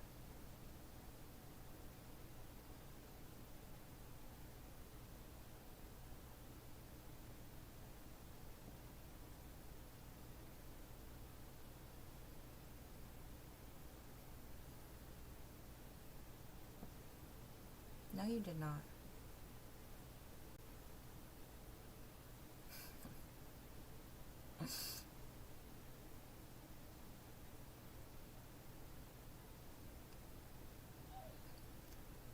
Honey. What?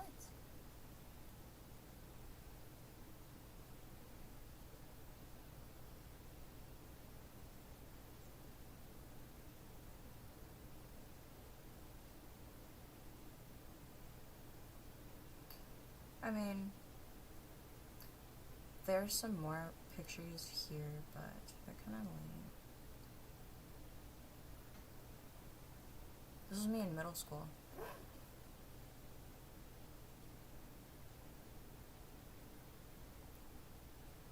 Were they cool? Guys, low-key, I guess I did have swag. Maybe that's why people didn't like me. Maybe I'm just that cool. Maybe I'm that bitch. No, but that's really annoying though, because like I wish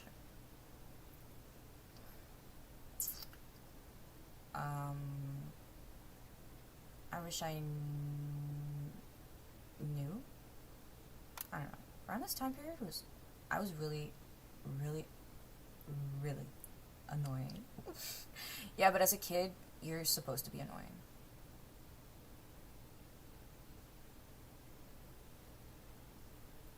No, I know which joke you're talking about.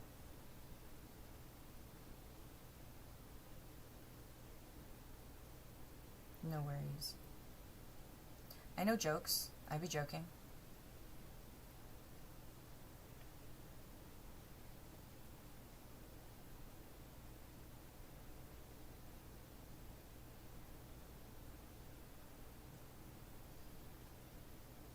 Oh, I started this account in 2016. Oh, I made it to the bottom, I guess.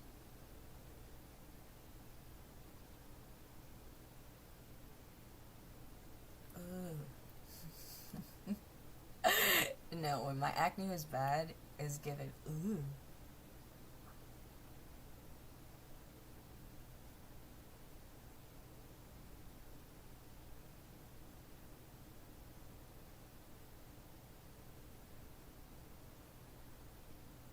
Okay, I got distracted. I gotta finish packing this. This cone I have.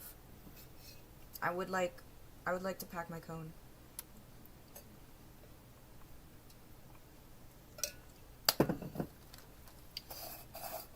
Dude, that's crazy. I'm so glad I didn't get the kind of scarring on my face that like would create indents. I would just get dark spots. Because if I got indents, then my skin would not be so glossy. You're playing Pokemon? Which Pokemon? Which?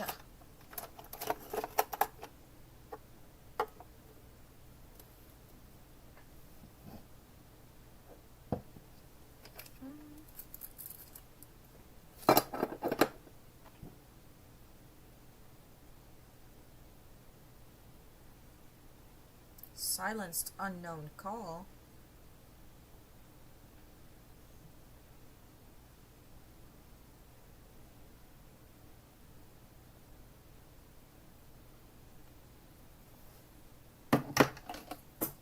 Oh shit.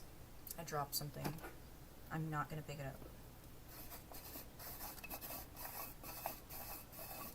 Ew, Quaxley? Ew, you got a Switch too? Why?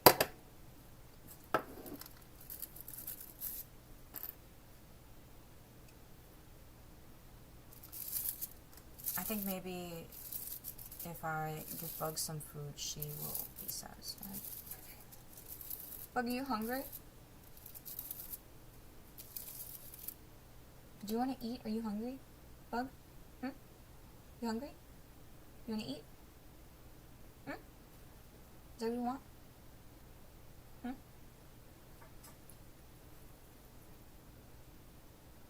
You are hungry?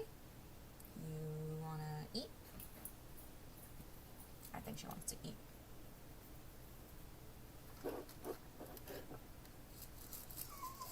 Okay, guys, I was just asking. I'll go feed you right now. Give me a second. I'm gonna pack my cone. Guys, let me pack my cone first. God.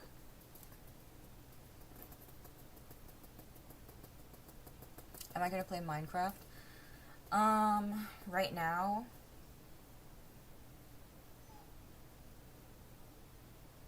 I don't know. I kind of had a YouTube video I wanted to watch. Dude, do I have dandruff? Dandruff?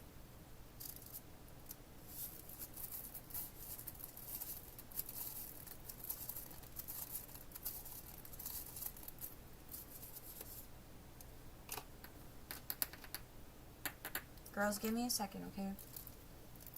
I gotta go. When I finish packing this, I'm gonna feed the babies, and then I'm gonna come back, and I'm gonna pull up this video that I was talking about.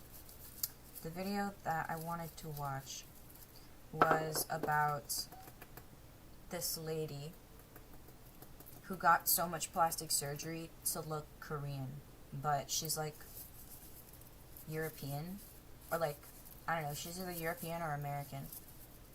And it just looks really insane. And there's like a study, but it's like really interesting. Well, it's interesting to me though, because I'm always like, how? Why? Like Ollie London, bro.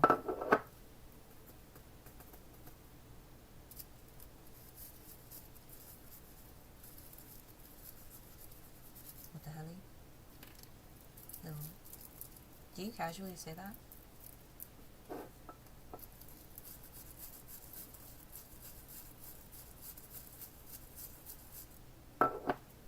I know, Poo-Poo. I know. Give me a second.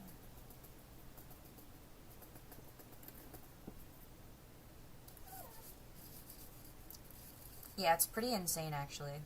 I wanted to show you because it's like something that I've like, that's my like internet lore researching interest, like the shit that I look at. So I was like, oh, I'm gonna share this like brain rot shit with you. So I feel like, well, I'll play the video first.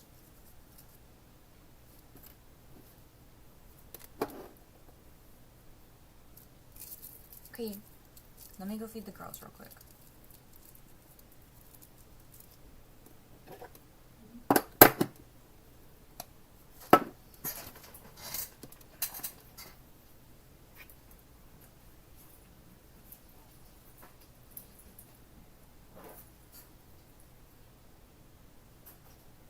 What the heck?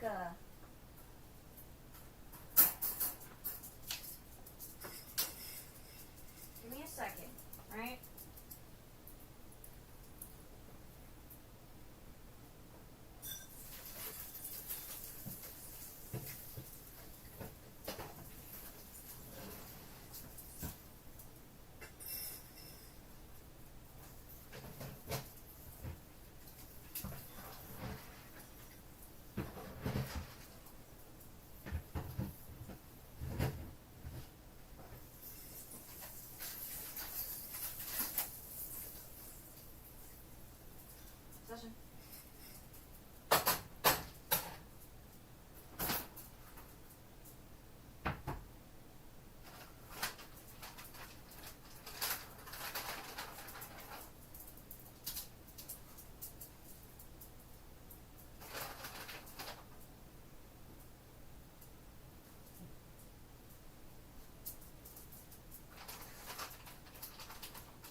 everyone's fed.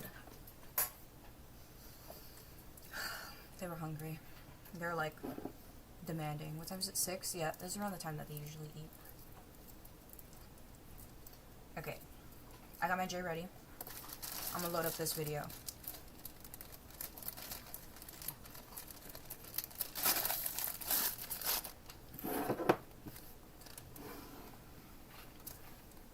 Also, I want to play some Minecraft today, because I woke up in the middle of the night last night, and I woke up at like 2 a.m. or like 1 a.m.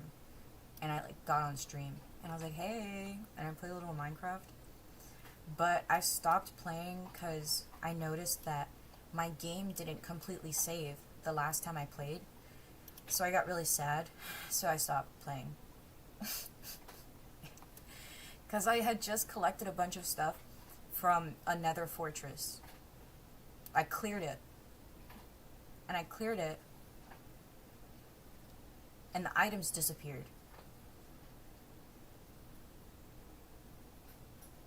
So, I was just very sad. You will see that. Okay. I'll play this video.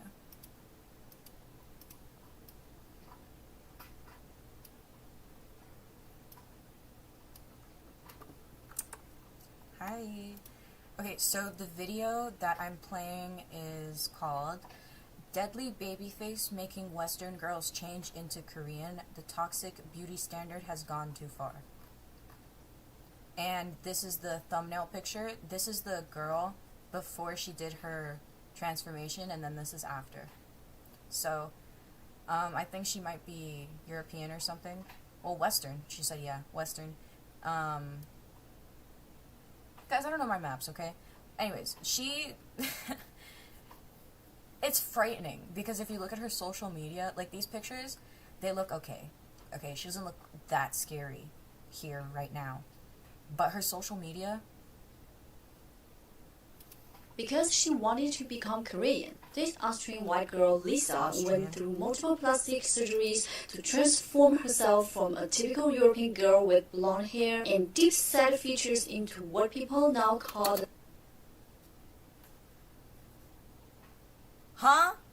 standard Korean influencer face. From the first photos she posted online, you can clearly see that her original features were those of a typical Western woman. But after at least a dozen surgeries, her appearance has completely changed. Some people online even say that now she looks just like a Korean person. Hi everyone. No, I'm gonna be honest with you, she looks like the caricature of a Korean person, because that's like the beauty standard that they have currently, and that's like the look that she got is just all the beauty standard stereotypes. So it's like really, it's peculiar. Come to my channel. I have to say that out of all, that's why she's like, she looks unsettling, like Uncanny Valley, because like she like stole someone's face. The videos I've made, this might be the most shocking and mind-blowing story I've ever come across. In the photos, you can see that Lisa's face has become much sharper and more V-shaped, and she even had a skull shape and ear structure modified. What? Now, whether it's in still photos or live videos, the first impression you get of her is that she looks nothing like a white girl anymore. She's almost completely erased her original Western racial features. I've seen a lot of plastic surgeries over the I'm gonna take a blinker. years, from double eyelid surgery to cataplasty, from nose jobs to jaw shaping. I like she's holding her mic with a spoon. But this kind of surgery, where someone not only changes their looks, but completely alters their racial identity, is honestly something I've never seen before. This isn't just about Ollie London did this. If anybody knows who Ollie London is, he did this. He was like, he wanted to be like Jimin. Like, literally, like, he was like, I want to be like Jimin from BTS. He's the first. are trying to look more beautiful. It's basically crossing the line into racial transformation surgery. When I read the news and looked at the online comments, I saw a lot of people questioning her choice. Some even wondered if it's right for a white girl to undergo surgery to look Asian. But what actually worries me more is that, okay, if she wants to be her work is way better than Ollie London's. Korean. Yeah, I mean, if you want to compare, I can respect that choice to some extent. But if you look closely in every single part of her surgery, her eyes, her lips, and even her skull, you will notice that it all follows a very specific distorted beauty trend that is especially popular in East Asia, particularly in Korea and China, the so-called baby face look. That's why it is so unsettling, because she's going for like a fucking caricature of Let me break this down this. a little. She's gonna show you examples. Talked about this in my previous videos as well. The baby See, and the tab right there said the disturbing face Damn it, where'd aesthetic it is go? a style that tries. It's gone. Where is it?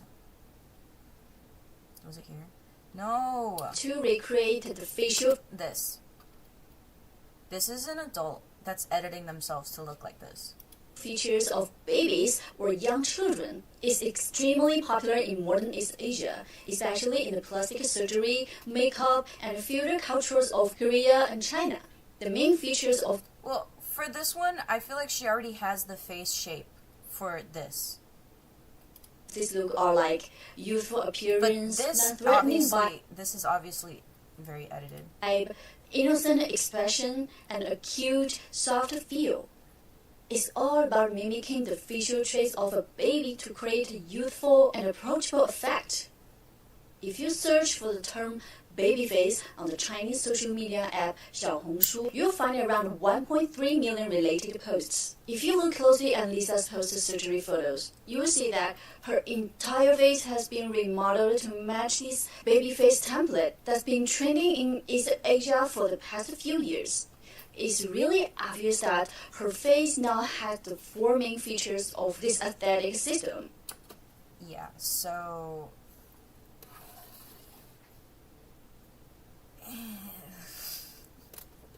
this is just so like, I mean, it's uncanny, but like she's kind of slaying a little bit. Not gonna lie, like she kind of ate a little bit, High, rounded skull, elf-like but like not really.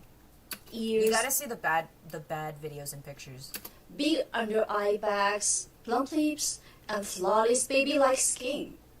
And if we turn our focus back to popular influencers within China, you'll see that these same features are almost everywhere. The same high skulls, elf-like ears, exaggerated.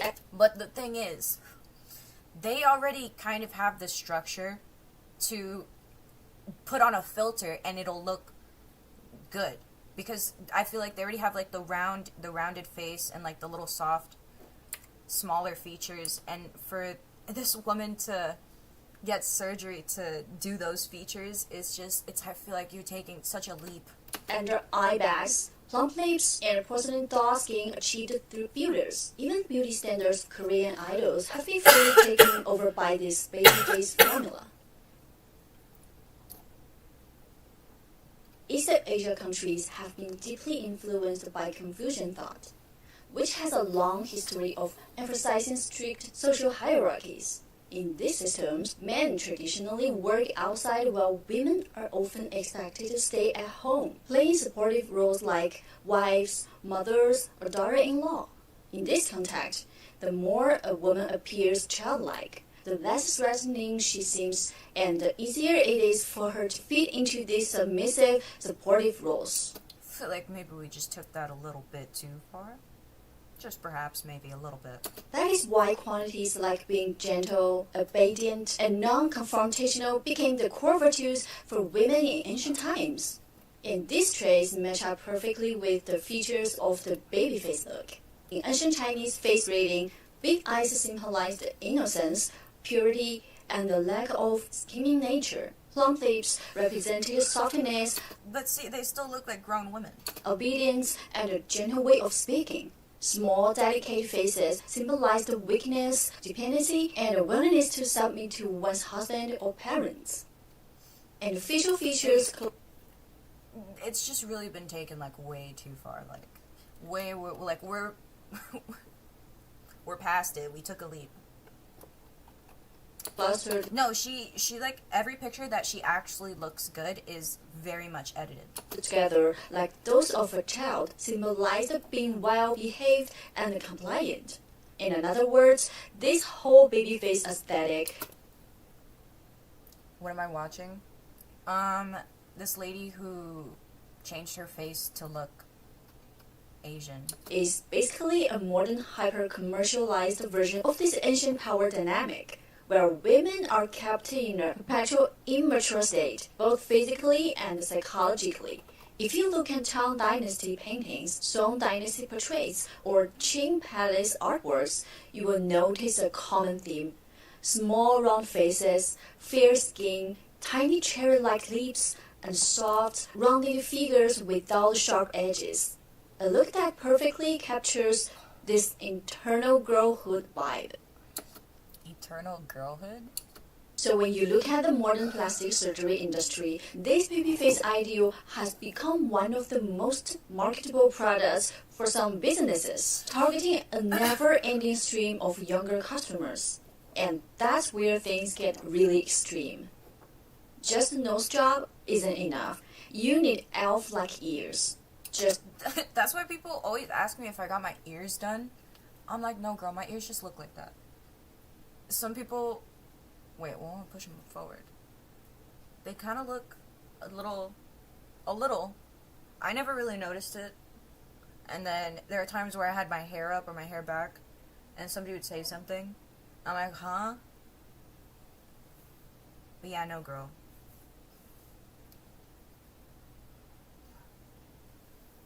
Just a smaller face isn't enough. You need cement-filled skull for a higher head.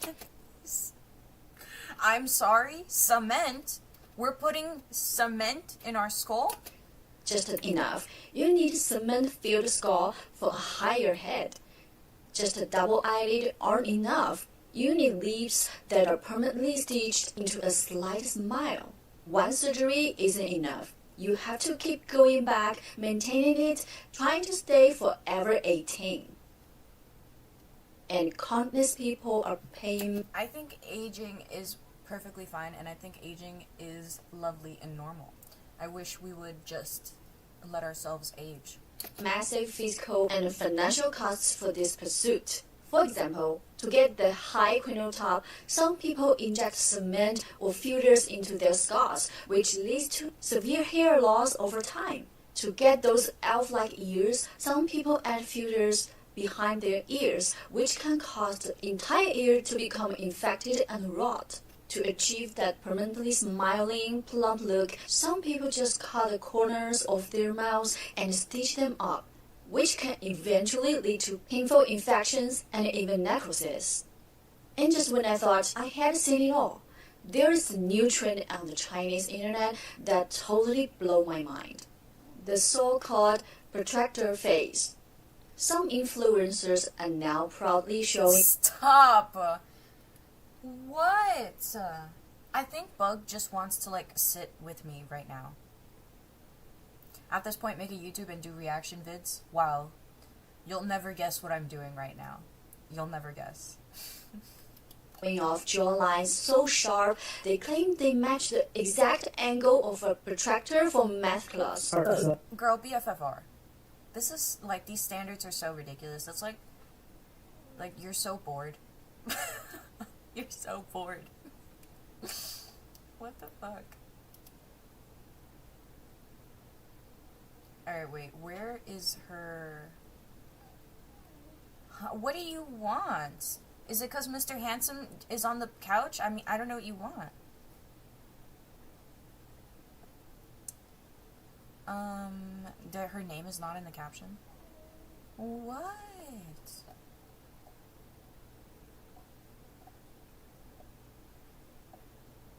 This comment says, she looks like she's wearing a Korean person's skin over her own. This is so uncanny and scary to look at. I can't even imagine to think how this mask will age.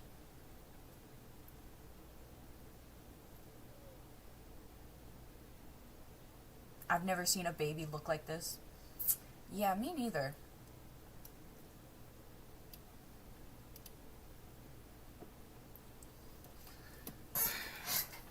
What is it that you want?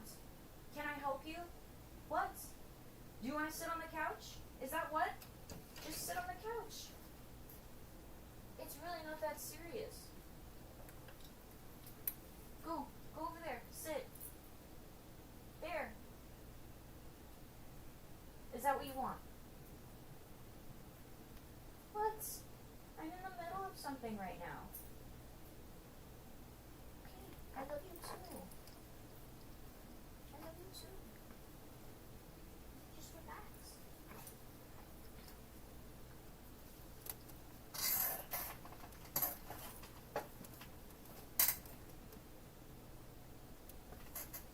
It's because she wants to sit on the carpet, I think. Girl, we are not sitting on the carpet right now. Dude, the squeaky chair is gonna send me.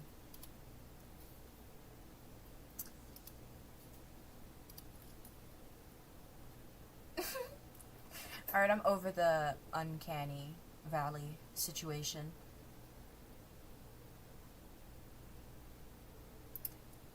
I got top 10 bug fights. Also, let me know why YouTube told me that I couldn't play this his Anouk, I don't know how to pronounce his name, his creep cover. They muted it. It's fucked up. Worst tattoo artist on the internet. And I added a Cesar Millan video to my YouTube because I wanted to see how his training is, because I remember I used to see his training when I was younger, and I would hear people telling me that it wasn't right, and then other people telling me that it's perfect. So at my big age, I want to look at it and see if it's actually decent training, because I kind of know I kind of know a thing or two about dog training. Yeah, that's why mine are brats, right? Right.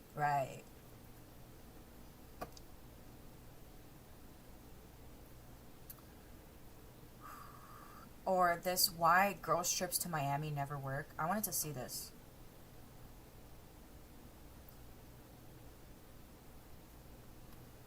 Yeah, on Animal Planet, that's where it used to be at.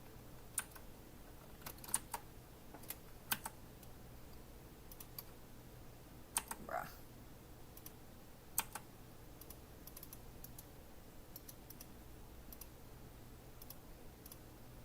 Dude.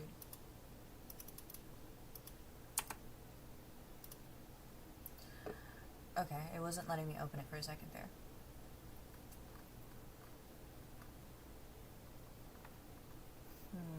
And then I got this, Moist Critical video, goofball thinks he manipulates time. Have you heard about this hustle cult? Whoa, wait. By the way, I had somebody send me one of these Bigfoot things, so when I saw this video start up with Charlie looking at Bigfoot videos, I was taken back.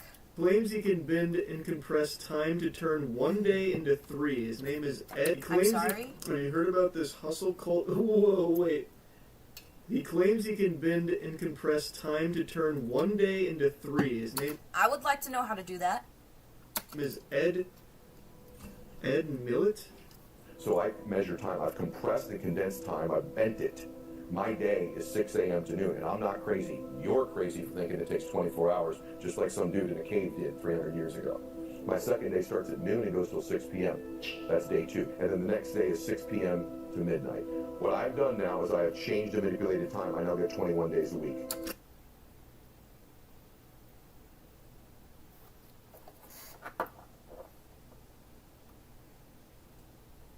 What? I've compressed and condensed time. I've bent it. My day is 6 a.m. to noon, and I'm not crazy. You're crazy for thinking it takes 24 hours, just like some dude in a cave did 300 years ago. My second day starts at noon and goes till 6 p.m. That's day 2. And then the next day is 6 p.m. to midnight. What I've done now is I have changed the manipulated time. I now get 21 days a week. So where's our time to sleep?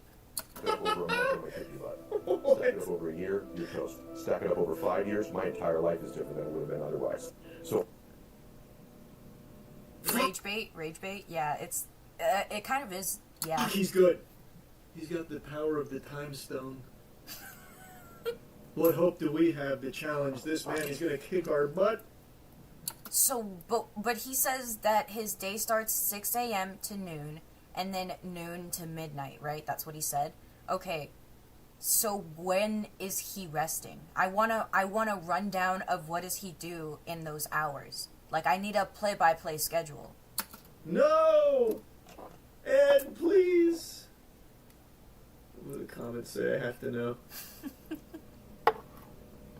Okay, good. I thought the comments might be like believing this shit. Is it actually true? He's only 14 years old, and look at it. So he's only 14 years old? Yeah, did he say 300 years? so I measure time. I know, that's a good question right Condensed here. time, I bent it. There's so My much day other is 6 a.m. insanity. to noon, and I'm not crazy. You're crazy. 6 a.m., 7 a.m., 8, 9, 10, 11, 12. So that's a 7-hour day. That's like a school day. Or like a work day.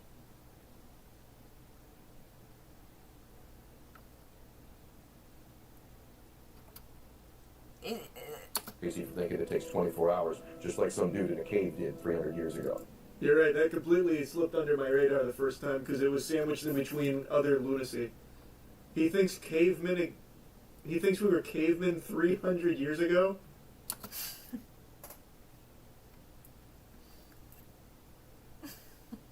I didn't even notice that. Wow. He's gonna be beside himself. when that realization sets in. In his years, that's a lot. Oh, that's true. Because he operates in like dog years. You're right, I didn't think about that. Dude must think medieval civilization was prehistoric. He probably thinks medieval civilization was like 40 years ago. Bro is the American Doctor Who. Pretty much. What else does he talk about? Oh shit, he has more? The productiveness god. What is this? Ed Millett? It's a crazy secret to have insane productivity. I have changed and manipulated the time. If you're still operating like a day is 24 hours long, you're cheating yourself. Man, he is really fixated on that. What does it He even really mean? likes that. You do not believe in a 24-hour day. Heck no. You know, it's the dumbest thing in the world. But we still measure time like we did 100 years ago. If I wrote you a letter 100 years Oh, now 100. It's 100. ago, I'd have to write this thing out on some ink, strap it on the back of a horse's butt. Right. 30 days later, you might get Get it. it? Are you fucking stupid? Brother, 100 years ago was 1925. I was waiting for him to say it. What is up with his perception of time? Holy shit. Why aren't we fact checking this guy? What? Yeah, we were cavemen back then. True. We were all horse and buggy. We had to use quill and fucking turpentine and scarabs and all kinds of stuff. Fucking pyramids were under construction back then. Yeah, 100 years ago. I could text you in 2 seconds. Yeah. Both of those are 24-hour days? That's insane. My days are 6 hours. And some days I just screw off. Some days are Netflix and chill. You do nothing. Okay, so 6 hours. 6 hours. So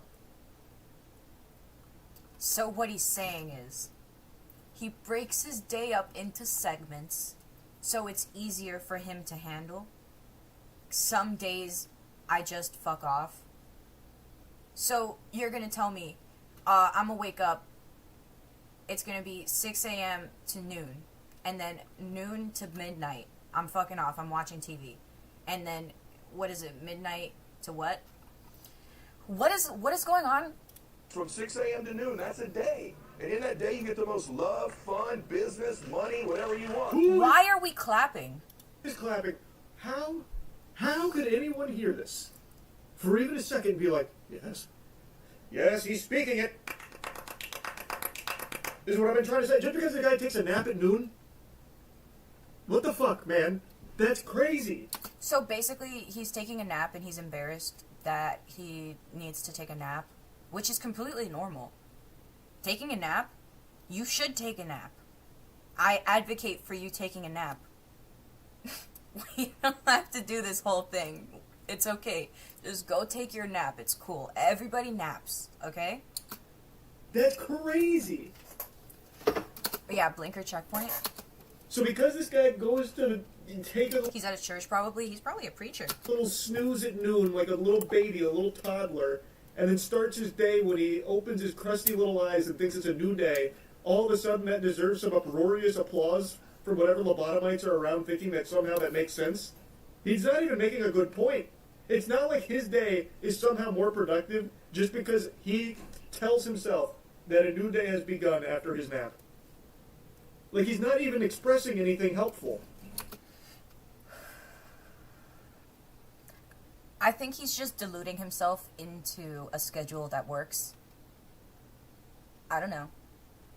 This is more like one of the more psychotic ones I've seen. I mean, if he feels like he's functioning to his full ability doing this, I just want to know his play-by-play day. I want to know, okay, I want to know his 3-day rundown. 3-day play-by-play, which is 1 day, right? 3 days in one, right? What are you doing for 3 days? I want to know. Third day, second day, noon to 6 p.m. Same thing, that's another day. And 6 p.m. to midnight. I'm asleep. My bad. Noon to 6 p.m., 6 p.m. to midnight. Those days too. I get 21 days a week. Okay. You stack. I sleep in some of those days too. So, 6 a.m. noon, you're sleeping. You wake up. Noon, 6 p.m., you're up. 6 p.m. midnight, you're up. And then you sleep again. That would just be a regular day. Where are we? I just cutting this into segments. That up over a year. He's saying the same thing. You stack it up over a decade, I get a bigger. You're just moving around when you sleep then. That's basically all he's doing. It's just so weird because it's not like that enables him. Midnight to 6 a.m. is sleep for him. He literally waits 7 days a week sleeping. That's what I was saying. I was like, I thought he was saying that he's like up. He's found out how to maximize, like, no. To do anything else. He gets nothing more. He's not going to kick your butt over X amount of time period because the rest of the world is not operating on his perception of days. So his business, he can't change his business strategy based on what he believes is a different day. I'm going to... 21 days from now, we need to hop on a call. But to him, that's only a week. For everyone else, that's almost a month. Like, it doesn't change anything. It's useless. He's actually saying useless gobbledygook. How often have you gotten to the end of the day? Well, which day? One of your days or like a human day? I will show you a new night. And sometimes when I put these views up, I feel like I should put a disclaimer at the top that says this came with years and decades of hard times. And if you're going through those hard times right now, just know that I went through decades of them. Setbacks. Yeah, but a decade is only like a year to you. People thinking I was out of my mind, and your pursuance 1,000 times better and sweeter than you think it is. He literally just said a whole bunch of nothing. Stay after it and stay you. God, that was inspiring. Holy fuck. I'm gonna go take a nap and start my next day in like 30 minutes from now. That's big. That is big. I've heard these words 1,000 times. Hold on. Let's go take a gander at his shorts real quick.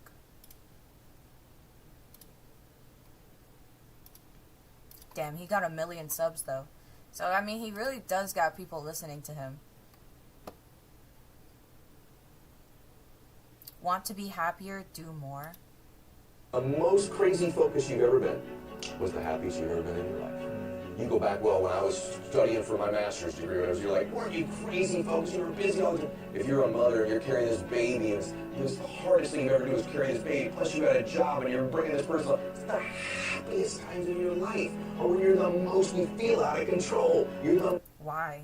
most obsessed is when you're the happiest. It's this just flawed belief that if I do nothing, if I just have, I'm going to be super happy. There's plenty of ahs. I meditate every morning. I pray every morning. It's what gives me the energy and clarity of mind to do something great. But this notion that brings bliss, that nothingness, doing nothing, no expansion of your being, no contribution. All the cells in your body regenerate themselves. Your digestive tract is brand new every. So, what I understood from that is that I have to overwhelm myself all the time to be happy. I mean, that's kind of what I heard. 6 months to a year, your lung I have to be a workhorse to be happy. tissue regeneration. You're constantly That's his definition, like what joy and happiness is to him. being reborn all the time, internally. So externally and in your heart and your soul and your spirit and your brain, you should be as well. The most crazy. I feel like he said so much of nothing that I can't even really ask a question as to what do you mean by that, because it doesn't make any sense. Think that this is one of the most talented. All right, hold on. Let's see. I wanted to see his thing about time. How good are you at sharing your emotional... powerful connection between mind and body. Are you willing to take to get to the next level? You're the life you're living right now. Is a direct result of the choices you made along the way. The only smart thing he's ever said. It's like literally the only smart thing I've seen him say. The life you're living right now is a direct result of the choices you've made along the way. Okay, cool. Yeah. Alright. Yeah. Alright. Yeah. Okay. But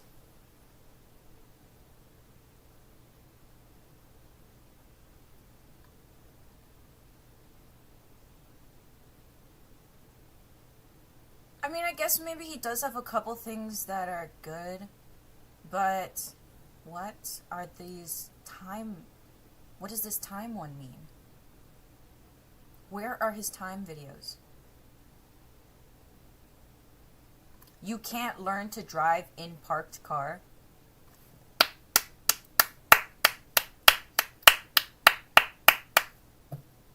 Yeah.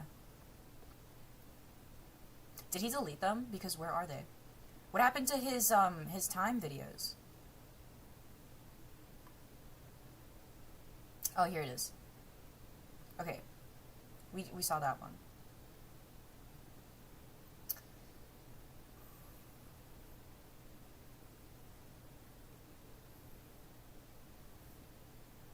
He's a motivational speaker. Not giving actual advice, more like mindset stuff. A lot of this is like, doesn't really make sense though. Ooh, let me see. 3 must-have values in entrepreneurship. Let's see what he has to say. One thing that I've noticed with the entrepreneurs, and I know that have a breakthrough, is number one, they have freakish work ethic. So people tell me all the time, man, I'm really working hard. I'm like, compared to what? Compared to an employee? You work like an employee, you're going to go broke as an entrepreneur. Number 2 is you're going to get intentional about doing it. Most people don't really expect. You get what you expect. Like, don't really expect to be successful. Only they. What does that mean? If you work like an employee, you're going to be broke?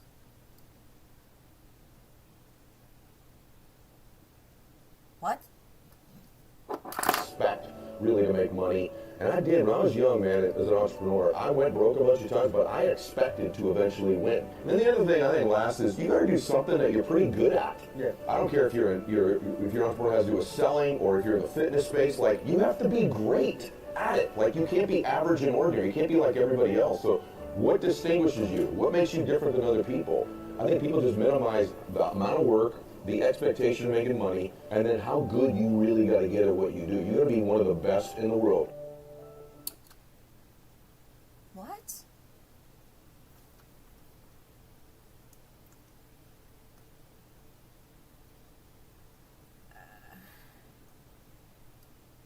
What was that? I'm speechless.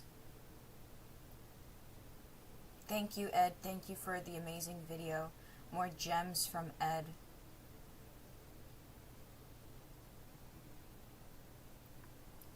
Well, you know what? At least he's motivating people.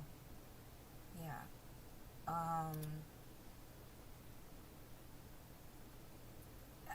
I just don't really get his, if you work like an employee, you'll go broke. What does that mean? So what you're saying is I'm supposed to be doing nothing?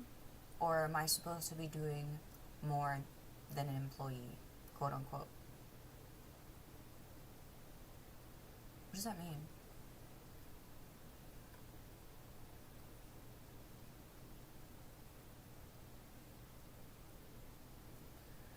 This is just like a bunch of like...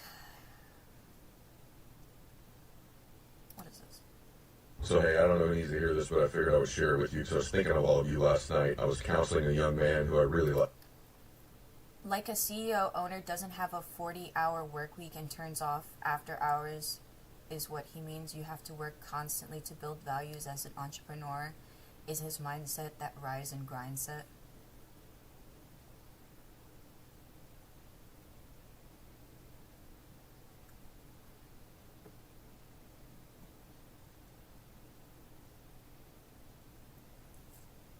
I mean, I guess. I mean, if that works for him. I just don't... Yeah, it is toxic. I guess that is the right word. Because I'm a little speechless, because I'm like, this doesn't make any sense to me. It is kind of weird, because me personally, I'll have work hours for myself. I'll try to, because if I don't, then I'll end up working endlessly, and then I will get no rest. So I need to stop myself sometimes and just be like, okay, now you are going to sit down and play Hello Kitty Island Adventure and relax for an hour, because it's necessary. You still work? I'm an entrepreneur. I'm a businesswoman. Do you see it? See what? What if you win the lotto? That would be awesome. Then I can do a bunch of, like, work. Like, help the community type work. That would be pretty sick. Checkpoint light is blinking. Oh my god, that's so crazy. Yeah, these people like these guys don't believe in burnout. They just snap someday and get 4 divorces.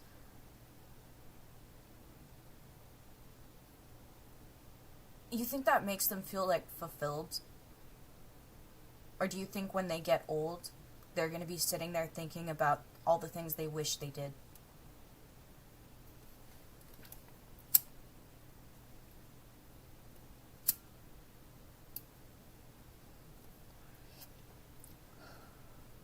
Or they wish they didn't do.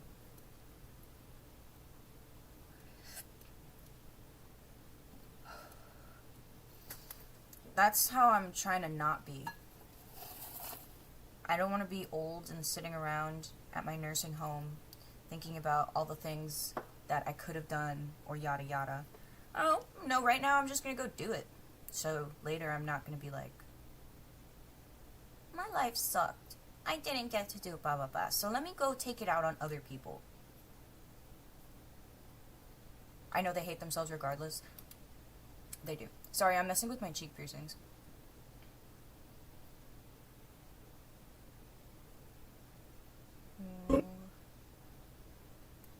Roommate nightmares? Alright.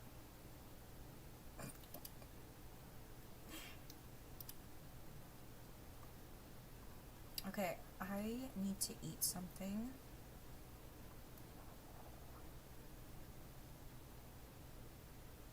You're happy? That's good.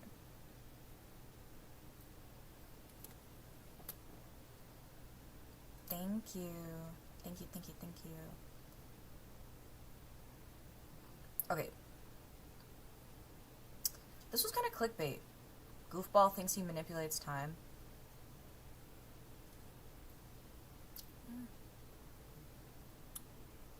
God Damn it, I got clickbaited.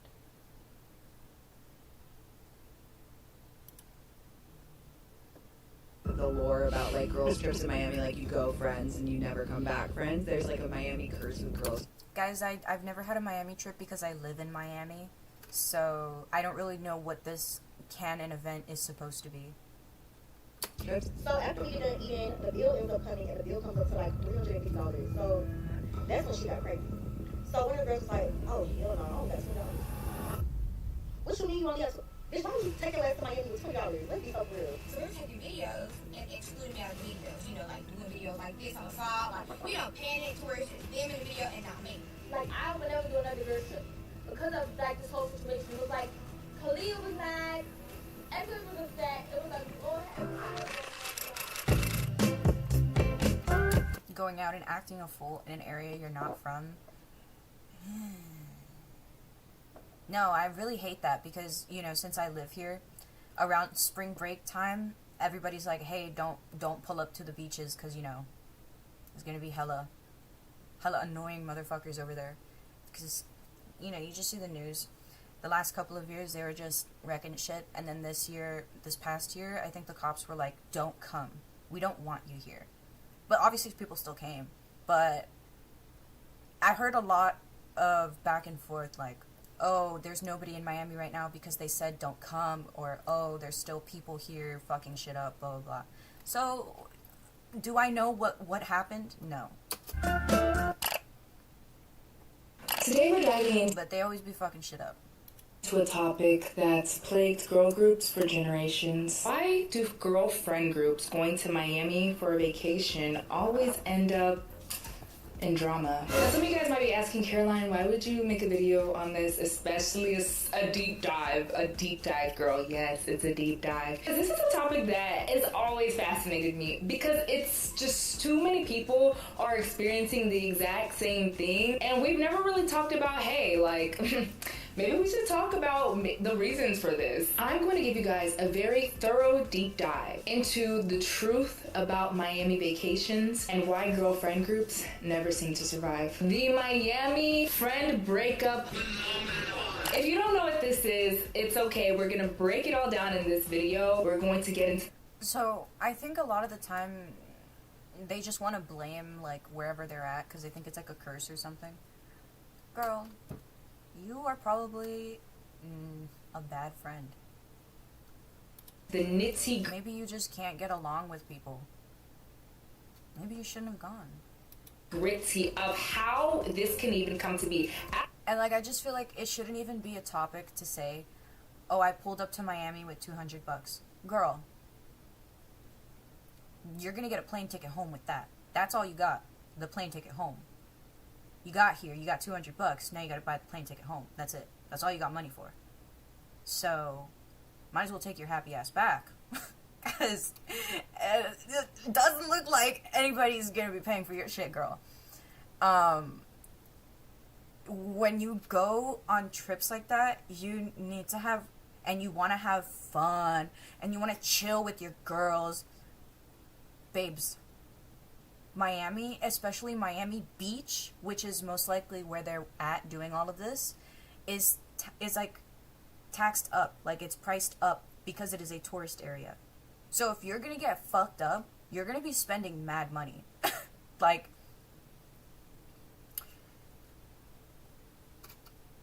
I just think that's like such like snooty behavior. I don't know.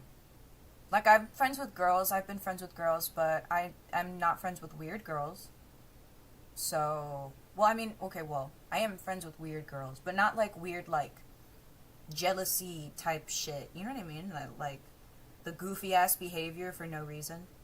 As someone who has went to Miami, and I did every single thing that all the TikTokers, all the girlies will tell you not to do. I went to Miami with odd numbers. Yeah, if you didn't know about that, that's literally a thing. You're not supposed to go to Miami with odd numbers. Evens only, 2, 4, 6. Because if not, somebody's always left out. I went to Miami with friends who had some budgets, but then friends who had lower budgets, and then I feel like there's a difference between your friend helping you out when you're broke versus you expecting your friend to pay for you and you plotting on not paying and expecting your friend to pay for you. right? I feel like there might be a little bit of a difference between those. We just had to navigate that. And it was my first time in Miami and my friend's first time in Miami. So for those of you who go and frequent my Transparent cleaning on YouTube? What? Miami, the club scene, yeah. We're gonna get into that and the prices. I want to watch this because I want to see, like, what's the public opinion on Miami. Because I really don't know, because I'm from here. So I just know from what I know, right? Of all of that. So, stay tuned for this video. But before we get into the nitty gritty, hi, my name is Caroline, your internet bestie who loves to yap and use my love of commentary to give glory to God and uplift other women. If you agree or disagree with anything said in this space, please comment it down below, as I love learning. Public opinion, a girl goes there to cheat. Yeah, I know the cheating allegations, but it seems like there's a lot more to it, though. And growing with and through you all. Everything said here is 100%. Like, they've made it out to be like some kind of curse, so they feel better about things falling apart. It's opinion based. I know you've seen the TikToks, the Twitter threads, the Reddit confessions. Friendship. Now, when GTA 6, somebody better tell me when GTA 6 comes out. But when it does, I'm gonna get it because I want to ride around and tell you if it's accurate. Because I think that would be so funny. I just want to see if it's accurate, like, for real. Because if it's accurate, that means we can pull up to... I could show you my favorite places.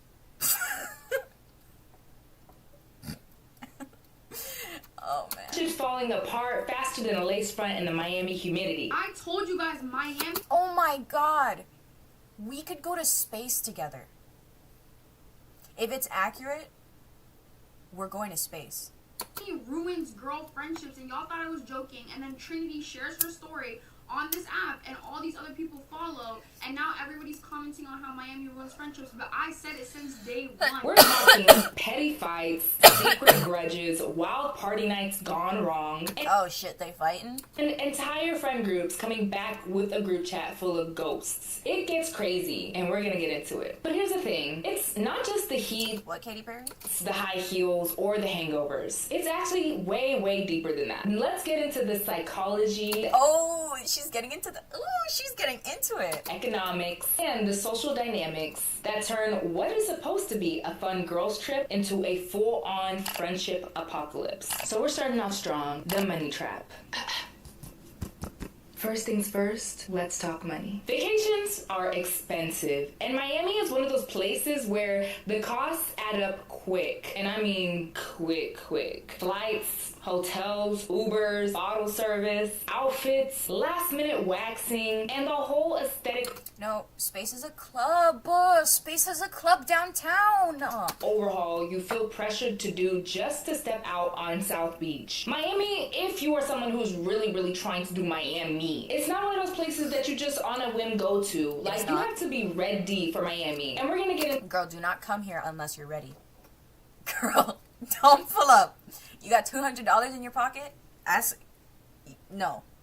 To why. We're gonna get into the social standings, how beauty is perceived there, colorism, and all of it. According to a survey, the colorism is insane. I'm so glad that she's actually talking about that because it's fucking redonkulous. By Bankrate, 52% of Americans have had friendships damaged due to money issues. Oh, and don't get me started on the friend who suddenly becomes a human calculator. Miami is one of those places that they're not gonna split a bill, okay? Unless it's just two people, and depending on where you're at, even for that. Baby, I'm sorry, but they do split bills. I've never been to a place in Miami and anybody has complained about having to split the bill for at the table or any of the workers. So I don't know what the fuck that means. I think maybe the people who are trying to get the split bill might just be a little stupid or drunk. They're not splitting the bill. So if you're annoying, they're probably not going to split your bill. Yeah, actually. You're doing so we're assuming that you're just here being really fucking annoying. Girl groups, group trips, that usually means more than two people. The bill's not getting split. I went with just... They'll do it for you.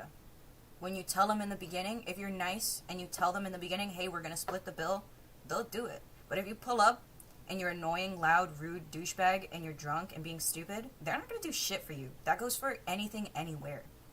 At all. 2 other friends. It was 3 of us in total. And majority of the places we went would not split more than 2 ways. So we had to figure it out. So she said, all right, girl, I'm going to pay you back when we get to Miami. So I paid for everything, thinking that when... What does that even mean? I literally be at the Strip all the time. Like South Beach, the South Beach Strip, I'm there all the time. We can split. I've split for people. We've done that a lot. A lot. When I get to Miami, she's going to give me my $700 back. Because she is irresponsible. $700? Where did you go? So she missed her flight. The hotel is on her credit card. So when I arrived before her, I couldn't check in. So they had to move the room to my card so that I could check in first. She arrives, gives me $500, and yeah, we start the weekend. We go to Forever 21 that was up on Lincoln, and she's blowing a bag. I'm looking at her because you still owe Babes on Forever 21? me $200. So I'm like, yeah, when am I going to get the rest of my money, please? She gives it to me like I'm begging her for my money back. I start to notice throughout the weekend that she's not eating anything, like nothing. Like, she'll be like, oh, I'm not hungry, and then try to eat my fries. I'm like, listen, I only brought enough money for me to eat, so yeah, no. We're on Ocean, and I'm eating. She's trying to eat off me, and I tell her straight up, like, listen, if you're hungry, buy something. But come to find out, I don't think she has any money. I've watched plethora of videos of why girl groups broke up in Miami, story times, what went right, what went... Whoa. If it's a money thing, then I think you're probably just a douchebag who expects people to do things for you. And I don't think that's cool. I mean, maybe you're just a bad person. I don't know. You ever think about that? Went wrong, and a lot of them overlap in one area. And you already know what I'm gonna say. It always comes down to the money. It comes down to this friend budgeted to do this, and that, but this friend budgeted to do this, and that, and then some. It's always like that. And honestly, it can always be avoided by just... I feel like that's different than the little scenario where that lady was talking about how she couldn't eat and didn't come with any money and was trying to take food from her. Is different from somebody planning. I feel like one of them planned and the other one didn't at all. Just having conversations before you book that flight, before you pay for that. These trips aren't cursed, they just show bad people for who they are. Yeah, you can't take a group of, like, I don't know, misbehaving people out to a different place and think it's gonna be good. I don't know. I mean, I don't know. I just don't know what possesses somebody to go pull up to, like, another area and just be feral. A hotel, that Airbnb, understanding what is everybody trying to do and what is everybody okay with, and do not pay. I also don't know where, like, the, oh, she's totally gonna pay this for me comes from.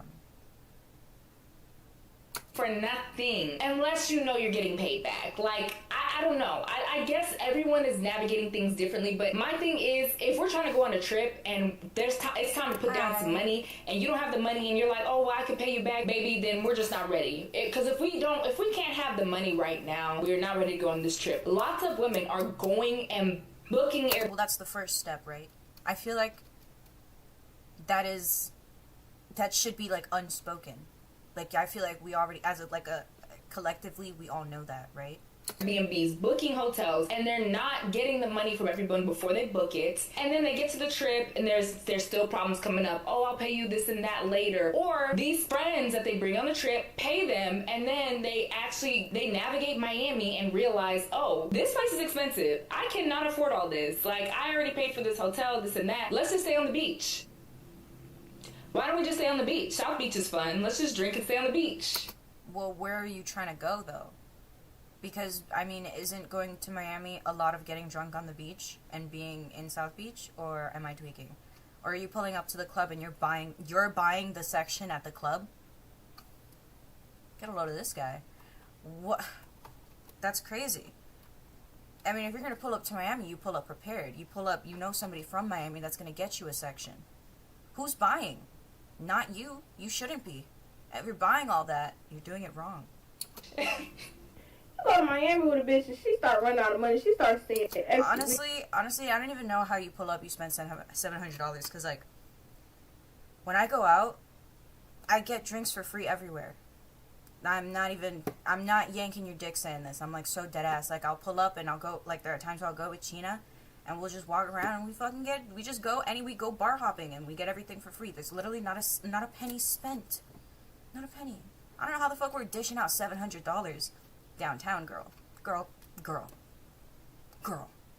Weird shit, like, we go to the restaurant, we get to the front door of the restaurant, it's like Oh, no, but I did go to a restaurant downtown. The bill was $200 or $300, but that's because we picked the hookah option. And I only did that because I've never done that before. So, the food would be expensive if you get all the extra, extra fluffy stuff, like, you get to pick the flavors and shit, like, whatever. Yeah, girl, that's gonna be expensive, yeah.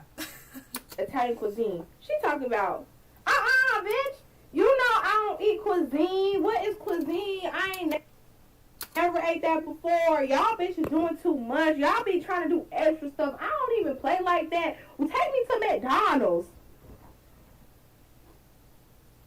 You ran out of money to say that.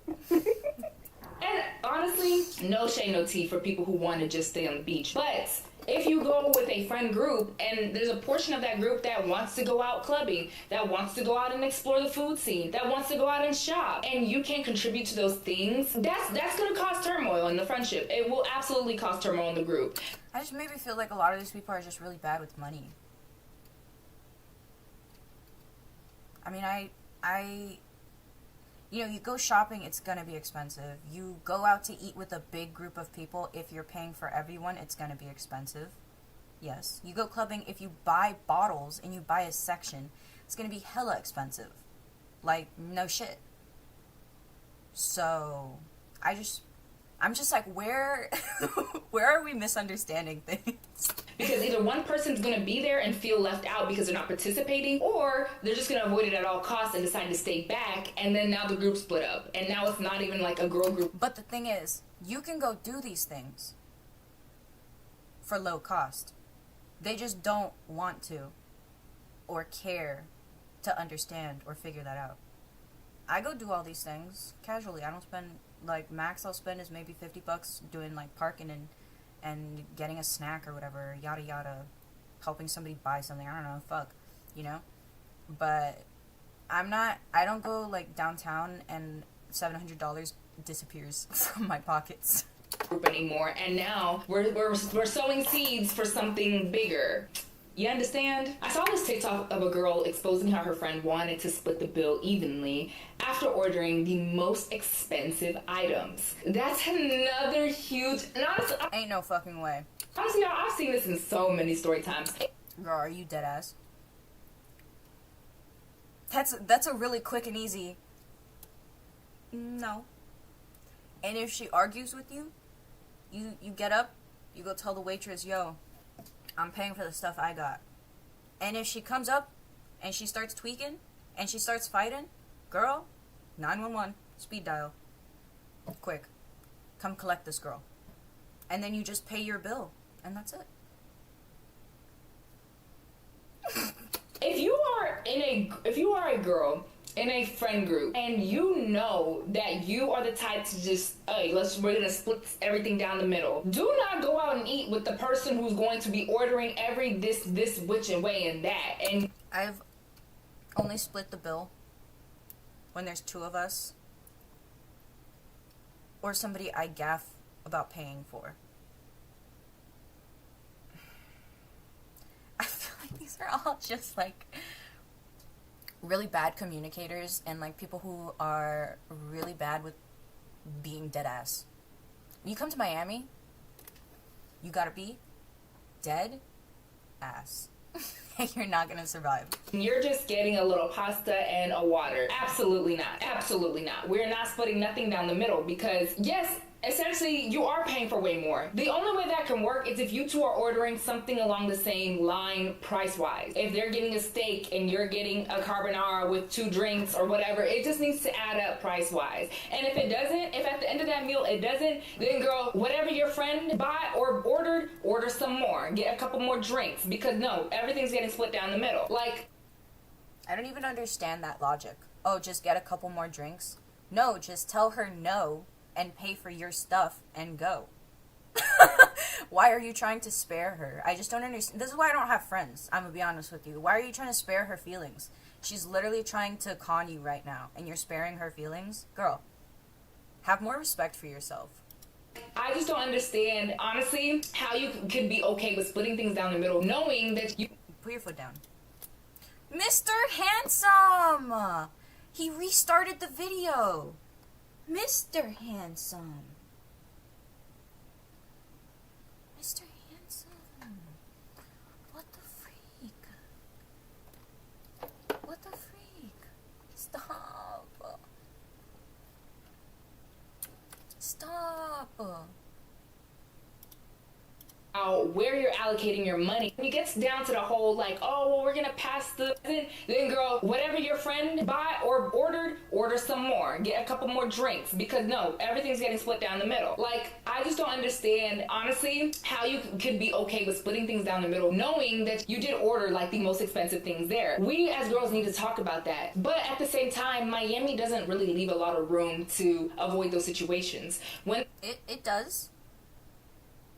But, like I said, if you're obnoxious to the people there, or acting rude or stuck up, loud, you're drunk, yada yada, so on and so forth, they're, like, not probably going to do something for you, to be honest with you. And they only have two-way checks, and you order with a... I just feel like that's not even real. That's literally never happened to me. I think maybe... that's happened to me less than a handful of times here, and it's happened to me so little times that I don't even recognize it as a thing, is what I mean. So I'm like, where are you guys going that this is, are you talking about buying food at the club? The club is a whole different system. Big group of girls, there are going to be girls who inevitably bought more things. There are going to be girls who inevitably ate more things. And when you get down to the whole like, oh, well, we're going to pass the receipt around, everybody send me what you got, then there's service charges, then there's taxes, then there's tips. You see how the person who ends up picking the bill usually is always slighted a little bit, especially if the people who are paying were... That probably is because you have really shitty friends that don't care about you. That's why. You shouldn't be friends with those people then. Don't have friends. Expecting to pay with their... What, am I asking for too much? Is that wrong? Credit card, and they didn't really have the money on them like that. I just don't really deal with scenarios like these. Because I don't. I think it's so childish. I'm like, if you're gonna be childish, I'm actually just gonna go. I'm gonna be honest with you. The issues start going. Y'all understand where I'm going with this. Like, a lot of the problems in Miami do stem from money, and it's not even all the time that it's because girls don't have money. It's because y'all are not talking about where you're allocating your money, and everyone's not on the same page in terms of like, okay, we understand that we can only split this two ways. We all need to be very proactive in like getting this money back to each other, because if you ask everybody for their money and only a portion of them send it, this and that, and then that can cause weirdness. It's just really one of those places where it's like, dang, financially, if everybody's not on the same page with you, you will not have a good time, because there's always going to be somebody who's acting weird about finances. And ultimately, if we're calling a spade, it comes down to that person just not having the same finances or not wanting to spend a certain amount of finances the way everybody else is. Well, I think it also comes down to they're withholding that fact as well, hoping that nobody's going to notice. I think that's a bigger part of that. It's their intention behind what they're doing. If they're just straight up and said, yeah, I don't have the money for this right now, you think you could spot me? I feel like that's different. You understand? I saw this Reddit thread where this girl was talking about how she paid for the hotel for her and her friends on a Miami group trip. And when she got back after the trip, everybody was saying how they were going to send their money, how they were going to pay her back. She said the plan landed. They got off. Everybody deported, said their goodbyes. She never got her money. Baby, you get the money beforehand. That goes for anything. Literally. She hit them up. It was still the same thing until eventually they just stopped responding to her. Hey. Girl never got her money. I think she was saying in the thread that there was one or two girls on the trip that were actually her friends, and maybe I think one of them did end up sending the money or something like that. The other girls on the trip were friends of a friend, and them girls completely ghosted her. Never sent their money. But in those situations, I'm not even going to try to lie. I hate blaming the victim, but at some point you have to look yourself in the mirror and be like, girl, why would I pay for a hotel that girls I don't know are staying in? Yeah, I'm gonna be honest. That's like a personal problem. That's not Miami's fault. Absolutely not. Hotel will be canceled because where's my money? Oh, you can't afford it right now? Why are we going on this trip to Miami? Miami is one of the most expensive cities in America. You do not be going to Miami if you don't have the money. Point blank, period. Your friendship will not last. I can tell you that right now. Club culture and colorism. Now let's talk about Miami club culture. Okay, if you've ever tried to get into Live or 11, then Girl, why are you going there? you know the. Well, I feel like your first problem is trying to go to those two places. That's your first problem. Vibes, you know the vibes. Miami clubs are notorious for having discriminatory door policies. Yes, exactly those two clubs, yes. That's why nobody in Miami goes to those two clubs. Because they do that. Those are like the clubs that we don't go to, straight up. I mean, I don't. The people I know have never even stepped foot inside of those clubs. Where bouncers and promoters subtly or not so subtly prioritize lighter-skinned women and those who are fit and fit a very specific body type over. Like one time, Chyna tried to take me to one of those places for my birthday, and they like didn't let us in. Because of me, obviously. But I was just like, why would you bring me to one of these places? I've never been to one of these places off the premise of I know they're not going to let me in. And why am I going to waste my time doing this? Now you got me standing outside like a bozo. And it was my birthday.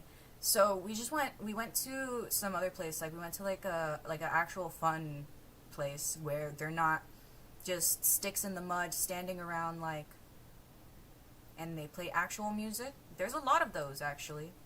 Or the latter. You know how they always say that girls go to Miami and they leave not friends? I'm gonna tell you why.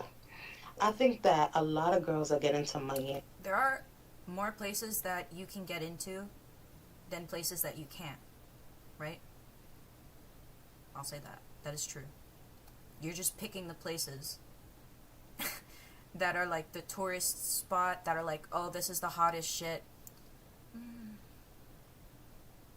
Talk to a local.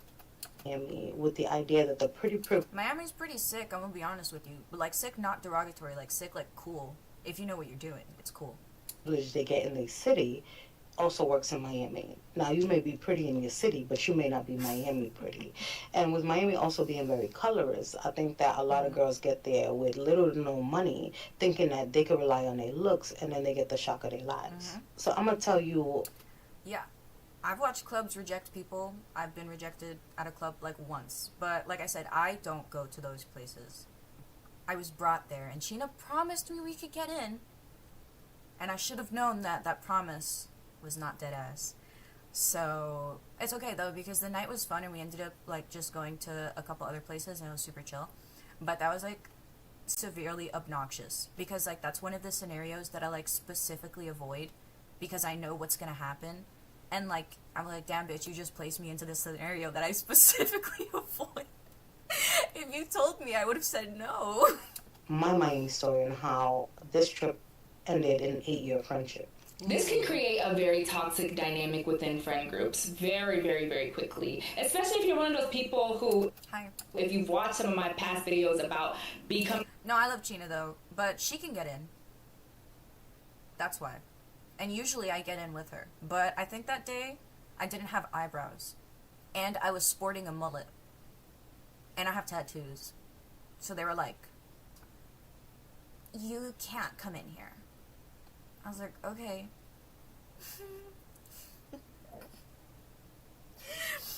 Though we were in, like, the most booty place ever, too. Acting bougie as hell in the most booty-ass area of Miami, too. Crazy.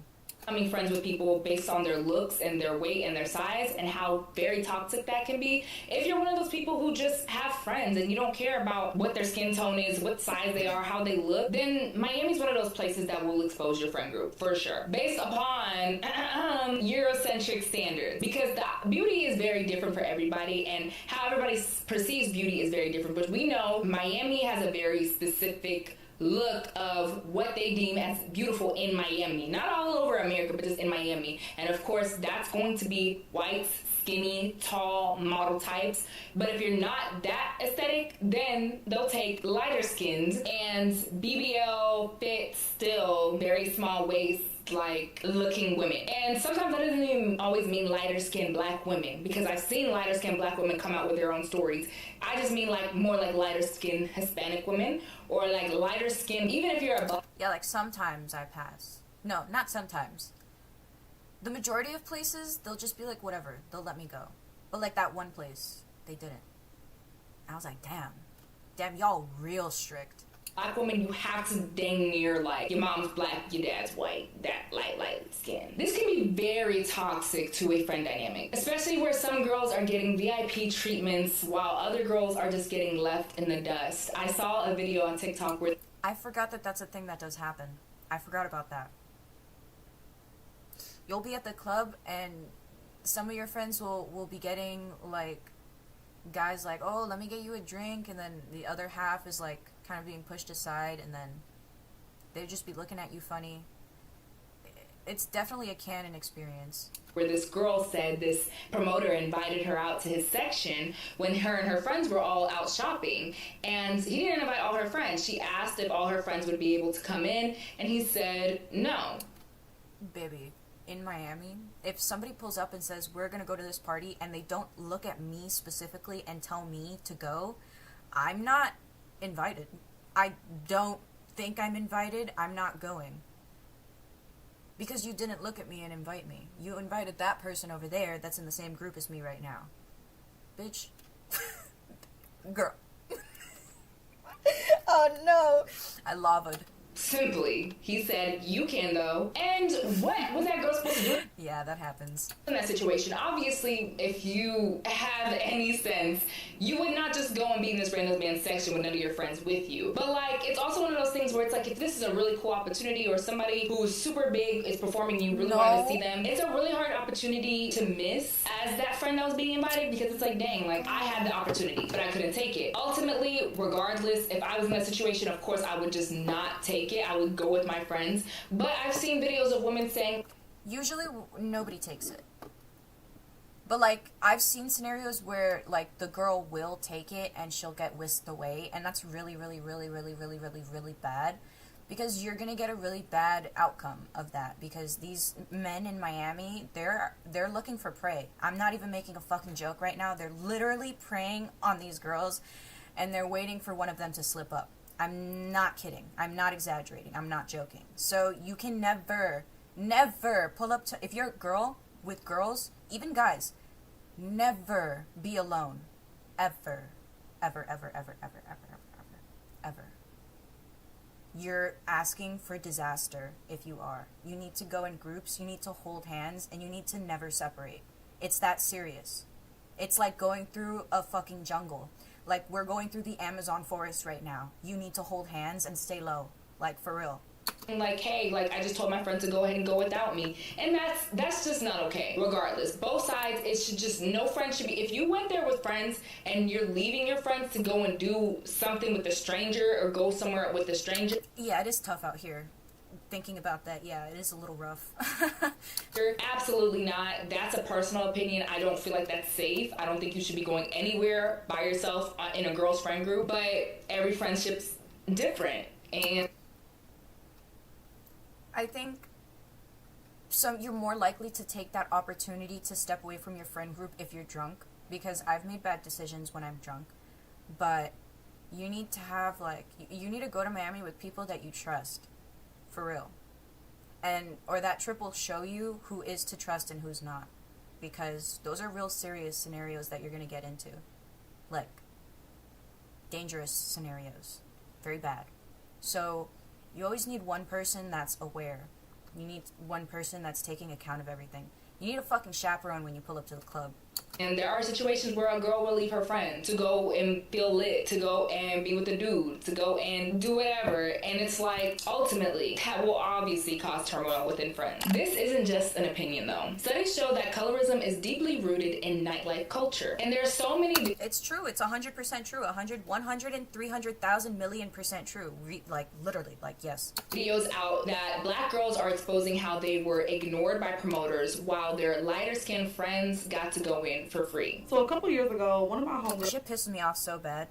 Like, I'm not, like, showing you that I'm, like, so, like, rah, but, oh, there have been times in my life where I've been so pissed off about shit like this because it's not just getting into clubs. Like, one of my DJ friends, she's dark-skinned and they fucking, like stick their noses up at her at every single fucking turn in Miami, and she would tell me about it, and that shit would, oh my god, man, that shit would get me so fucking heated. It pisses me off that these things just happen based off she's an awesome DJ. Like, girls inviting me out. She got invited to come to... It's definitely something. Mr. Jones by a promoter. Y'all know how that goes. I noticed very quickly that me and her are the only two black girls in attendance. Now, around this time, the promoter pulled my homegirl to the side and said he needed to talk to her. And I'm kind of confused because I don't understand why he had to pull her to the side. But I quickly found out. So as soon as we turned to the corner, she looks at me and I started to see tears welling up in her eyes. She looks at me and she tells me, listen, the promoter wanted me to lie to you, but you my girl, so I have to tell you the truth. They don't want to let you in the club because of your weight. When I tell y'all, I felt like the wind had been knocked out of my chest because I'll tell you guys something. There are times where I'll be like with coworkers, and you know what my job is, right? So like the other creators and stuff like that. And we pick not to go to certain places because of that, because they're so discriminatory. Like, we'll have these BBL baddies with us, and we can't go to certain places or whatnot because they literally will be like that, and it's so, like, for no reason. Literally absolutely no reason at all.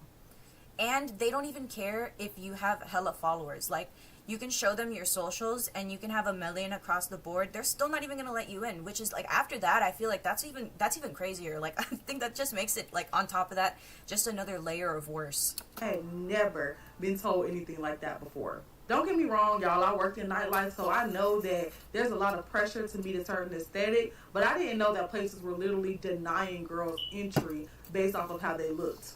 Yeah, I don't go to those places, basically.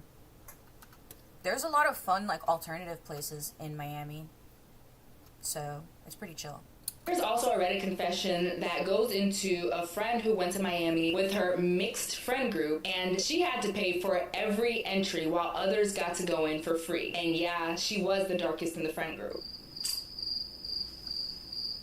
Let's talk about it. And yeah, that's a thing. Those are the situations where it will just come down to the friends you're with. If you're on a trip with girls who maybe you know half of them, maybe you don't know the other half, then yeah, like, why would those half that you don't know, I guess, care? Although, yes, it's human decency, we all have to remember everybody wasn't raised the same. Everybody wasn't raised to understand human decency. But then it's also one of those things where it's like, if I see that I don't have to pay and me and my friends don't have to pay, but then my other friend has to pay because maybe she's, like, bigger in size, because maybe, like, they don't find her attractive, this and that, like, I'm the type of friend that'll be like, no, if you're not making us pay, she's not paying. But, like, there are just friends who will just be like, oh, like, it's just one of you, it's just one of us, like, well... Sometimes that'll work, but they're so strict sometimes. But those clubs end up not even really being fun anyways. Like, you're doing all this work to get in, and you're gonna get in, you're gonna get some mid-food, mid-drinks, and you're gonna get harassed by some dude. And then the music's trash, and nobody's dancing, and you're not even really having fun, you're just being stared at by a bunch of dudes.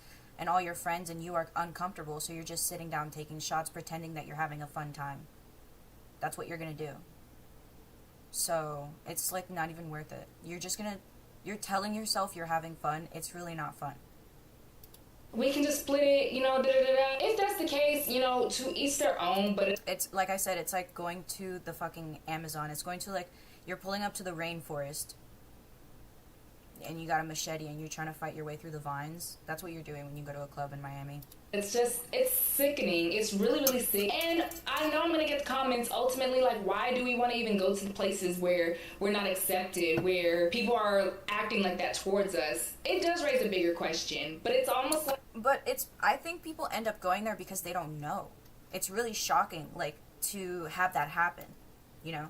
So a lot of the time, they're going to hear, oh, they're not going to let you in, but you don't believe that. You're like, oh, it's no big deal, and then it happens, and it's fucking crazy. So you just need to, to go to any place, really, not even just Miami. You should do hella research, extensive research, on everything you do everywhere you go.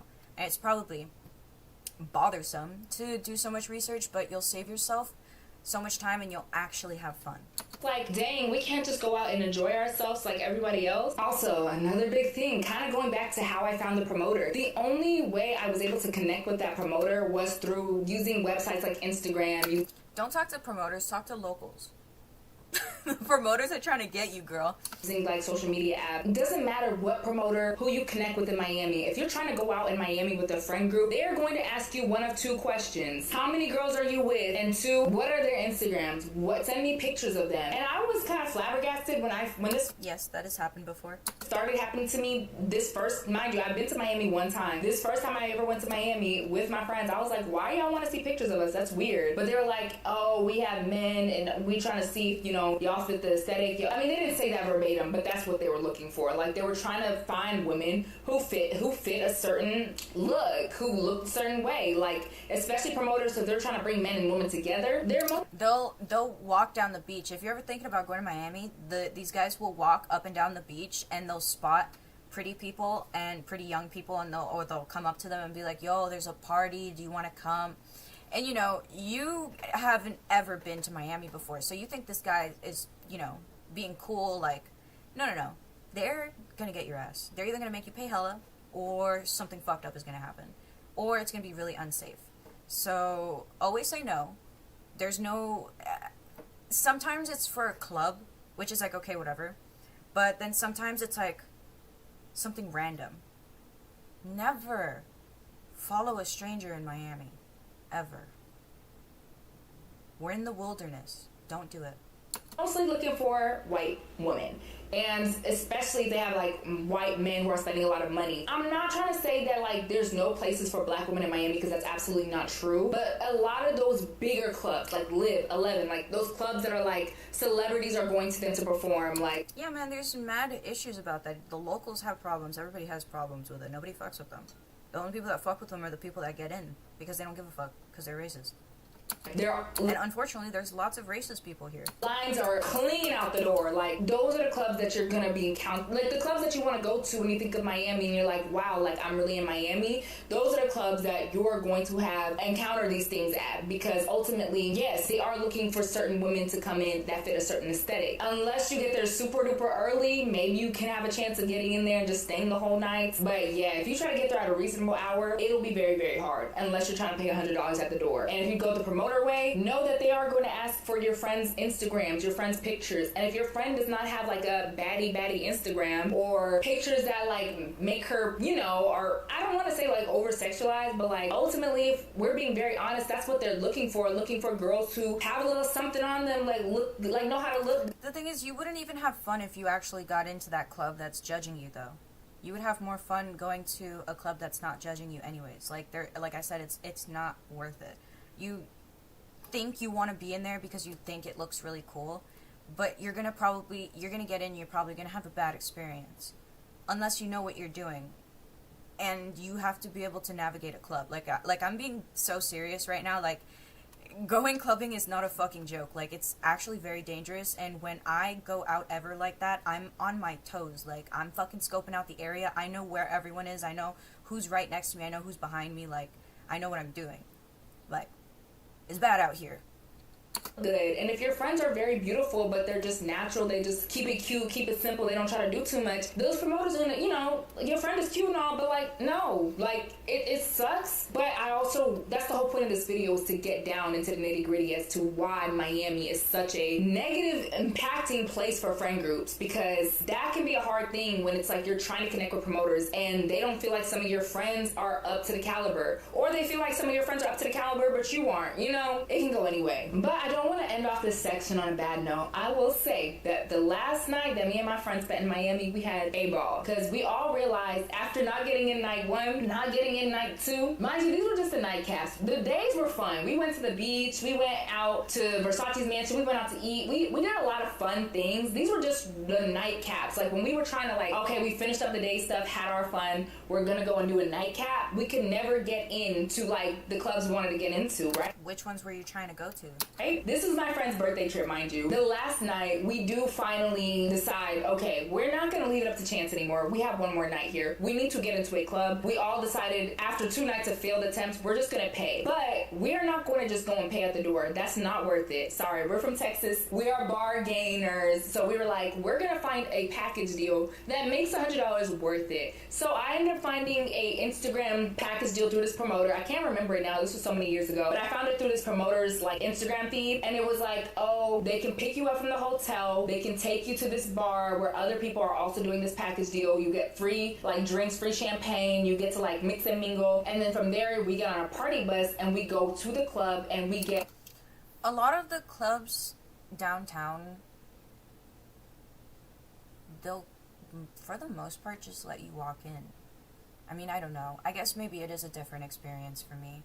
But from my perspective, they just kind of let you walk in. They like I go with China, they'll just glance at us and then they'll keep doing whatever they're doing. And me and China, you just walk in like you're supposed to be there, and that's it. So yeah, I forgot that it gets really tough. I got some pretty privilege. Fast track into the front of the line into the club, all for $100. I was like, well then, I'll pay $100 for that. This actually makes sense. Like $100 just to get into the club, then you still gotta pay for drinks. Damn, but wait, they're making you pay $100 to get into the club?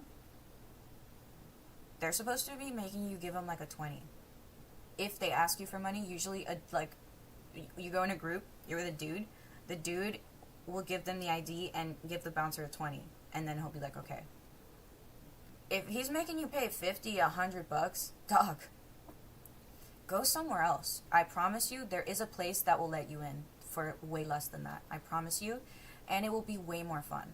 I promise. It's in the club? Absolutely not. I was like, you know what, if we're gonna pay $100, we're gonna get more with it. And this was the best deal. And this was the night of our friend's birthday, so it worked out perfectly. They picked us up from the hotel in a limo. We went to the bar. We had free champagne. We met another birthday girl. We started like linking up, having fun with them. We got on the party bus. Party bus took us straight to the club. I don't even remember. No, the party bus is good for, what's it called? Tourists. I've never been on one. But I would say it's probably a good idea. I want to do one. I want to go on one, but I've never been on one.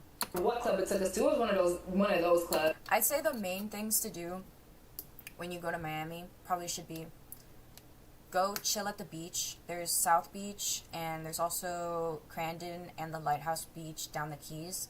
And then probably clubbing at night around the same areas. And then yacht. Be on a yacht for the day and like get really drunk on the yacht. Those are like the 3 things that you do in Miami as like a, woo, it's so fun and party time, woo. But if you don't gaff about that and you want to come and do actual stuff, there are actual cool things. There's a lot of arcades and there's a lot of good spots. Like there's a lot of comic book shops, and there's a lot of really nice restaurants and places to go to, and there are good malls if you care about that. But I mean, if you only want to get like fucked up, then it's like, that's all you, girl. But there's actual like nice things to do.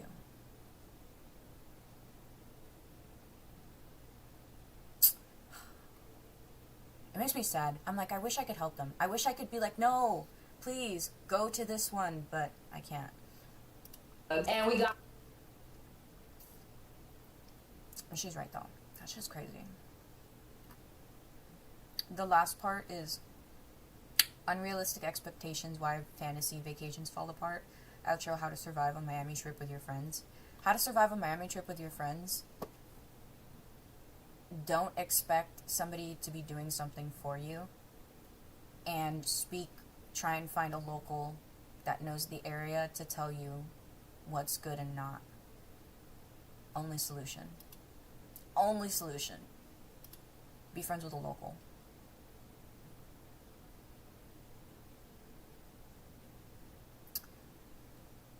Okay, I'm gonna spark up.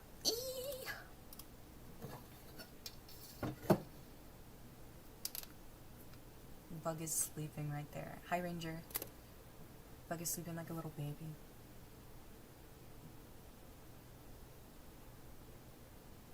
I'm breaking out. I gotta do a face mask. Wait, I need to pack a cone? Oh no.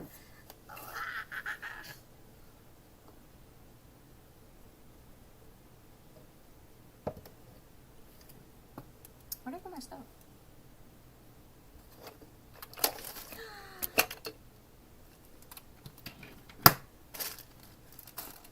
You'll do a what? No. Where's my friend? Where's my little friend? Oh, it's under there. You do what? That's so crazy.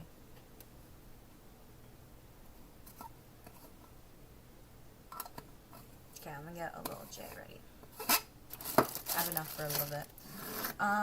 I was gonna stay on and play Minecraft, but like I'm kind of hungry, so I'm getting like a little fatigue. So I'm just gonna skedaddle and eat something, and I'm gonna try and wake up early tomorrow so I can like actually go about my day for real, because I have a bunch of things to do. And I don't know, there's something wrong with me, but like when I wake up in the middle of the day, I feel like my day is so incomplete. So I can't do what I want to do. So I only do like half of what I wanted to do. I don't know. There's something wrong with me, I think. Bye.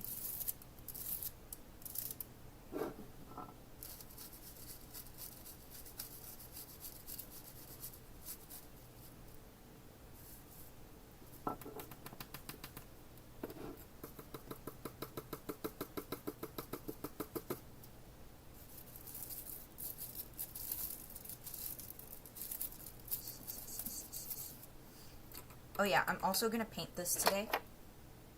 It's a dinosaur. I'm gonna do this today. I'm really excited about that. Yeah, I am.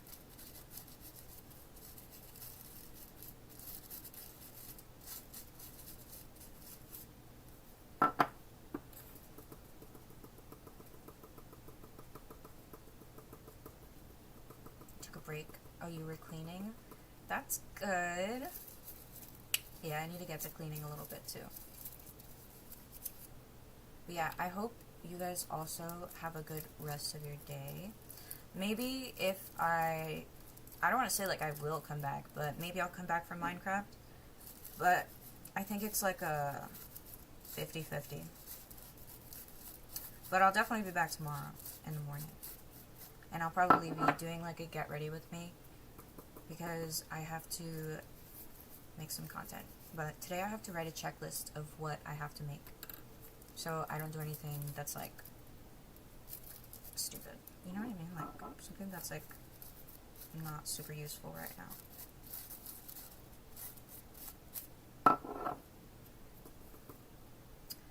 Okay, I'm almost there. I'm gonna leave it like this.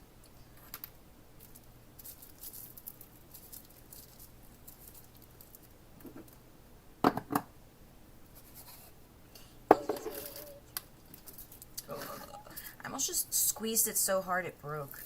Jesus Christ. And Mr. Handsome's hair is everywhere. But yeah, I'm gonna eat some food and play some Hello Kitty Island Adventure. And write out my Shark Week. Because I'm cramping. I'm cramping real bad.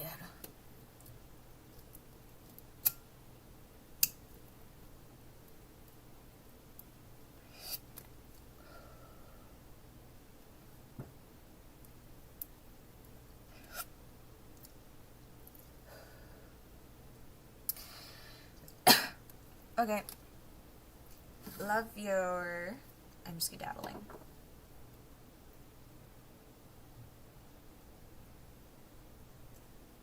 Yeah, I'm cramping.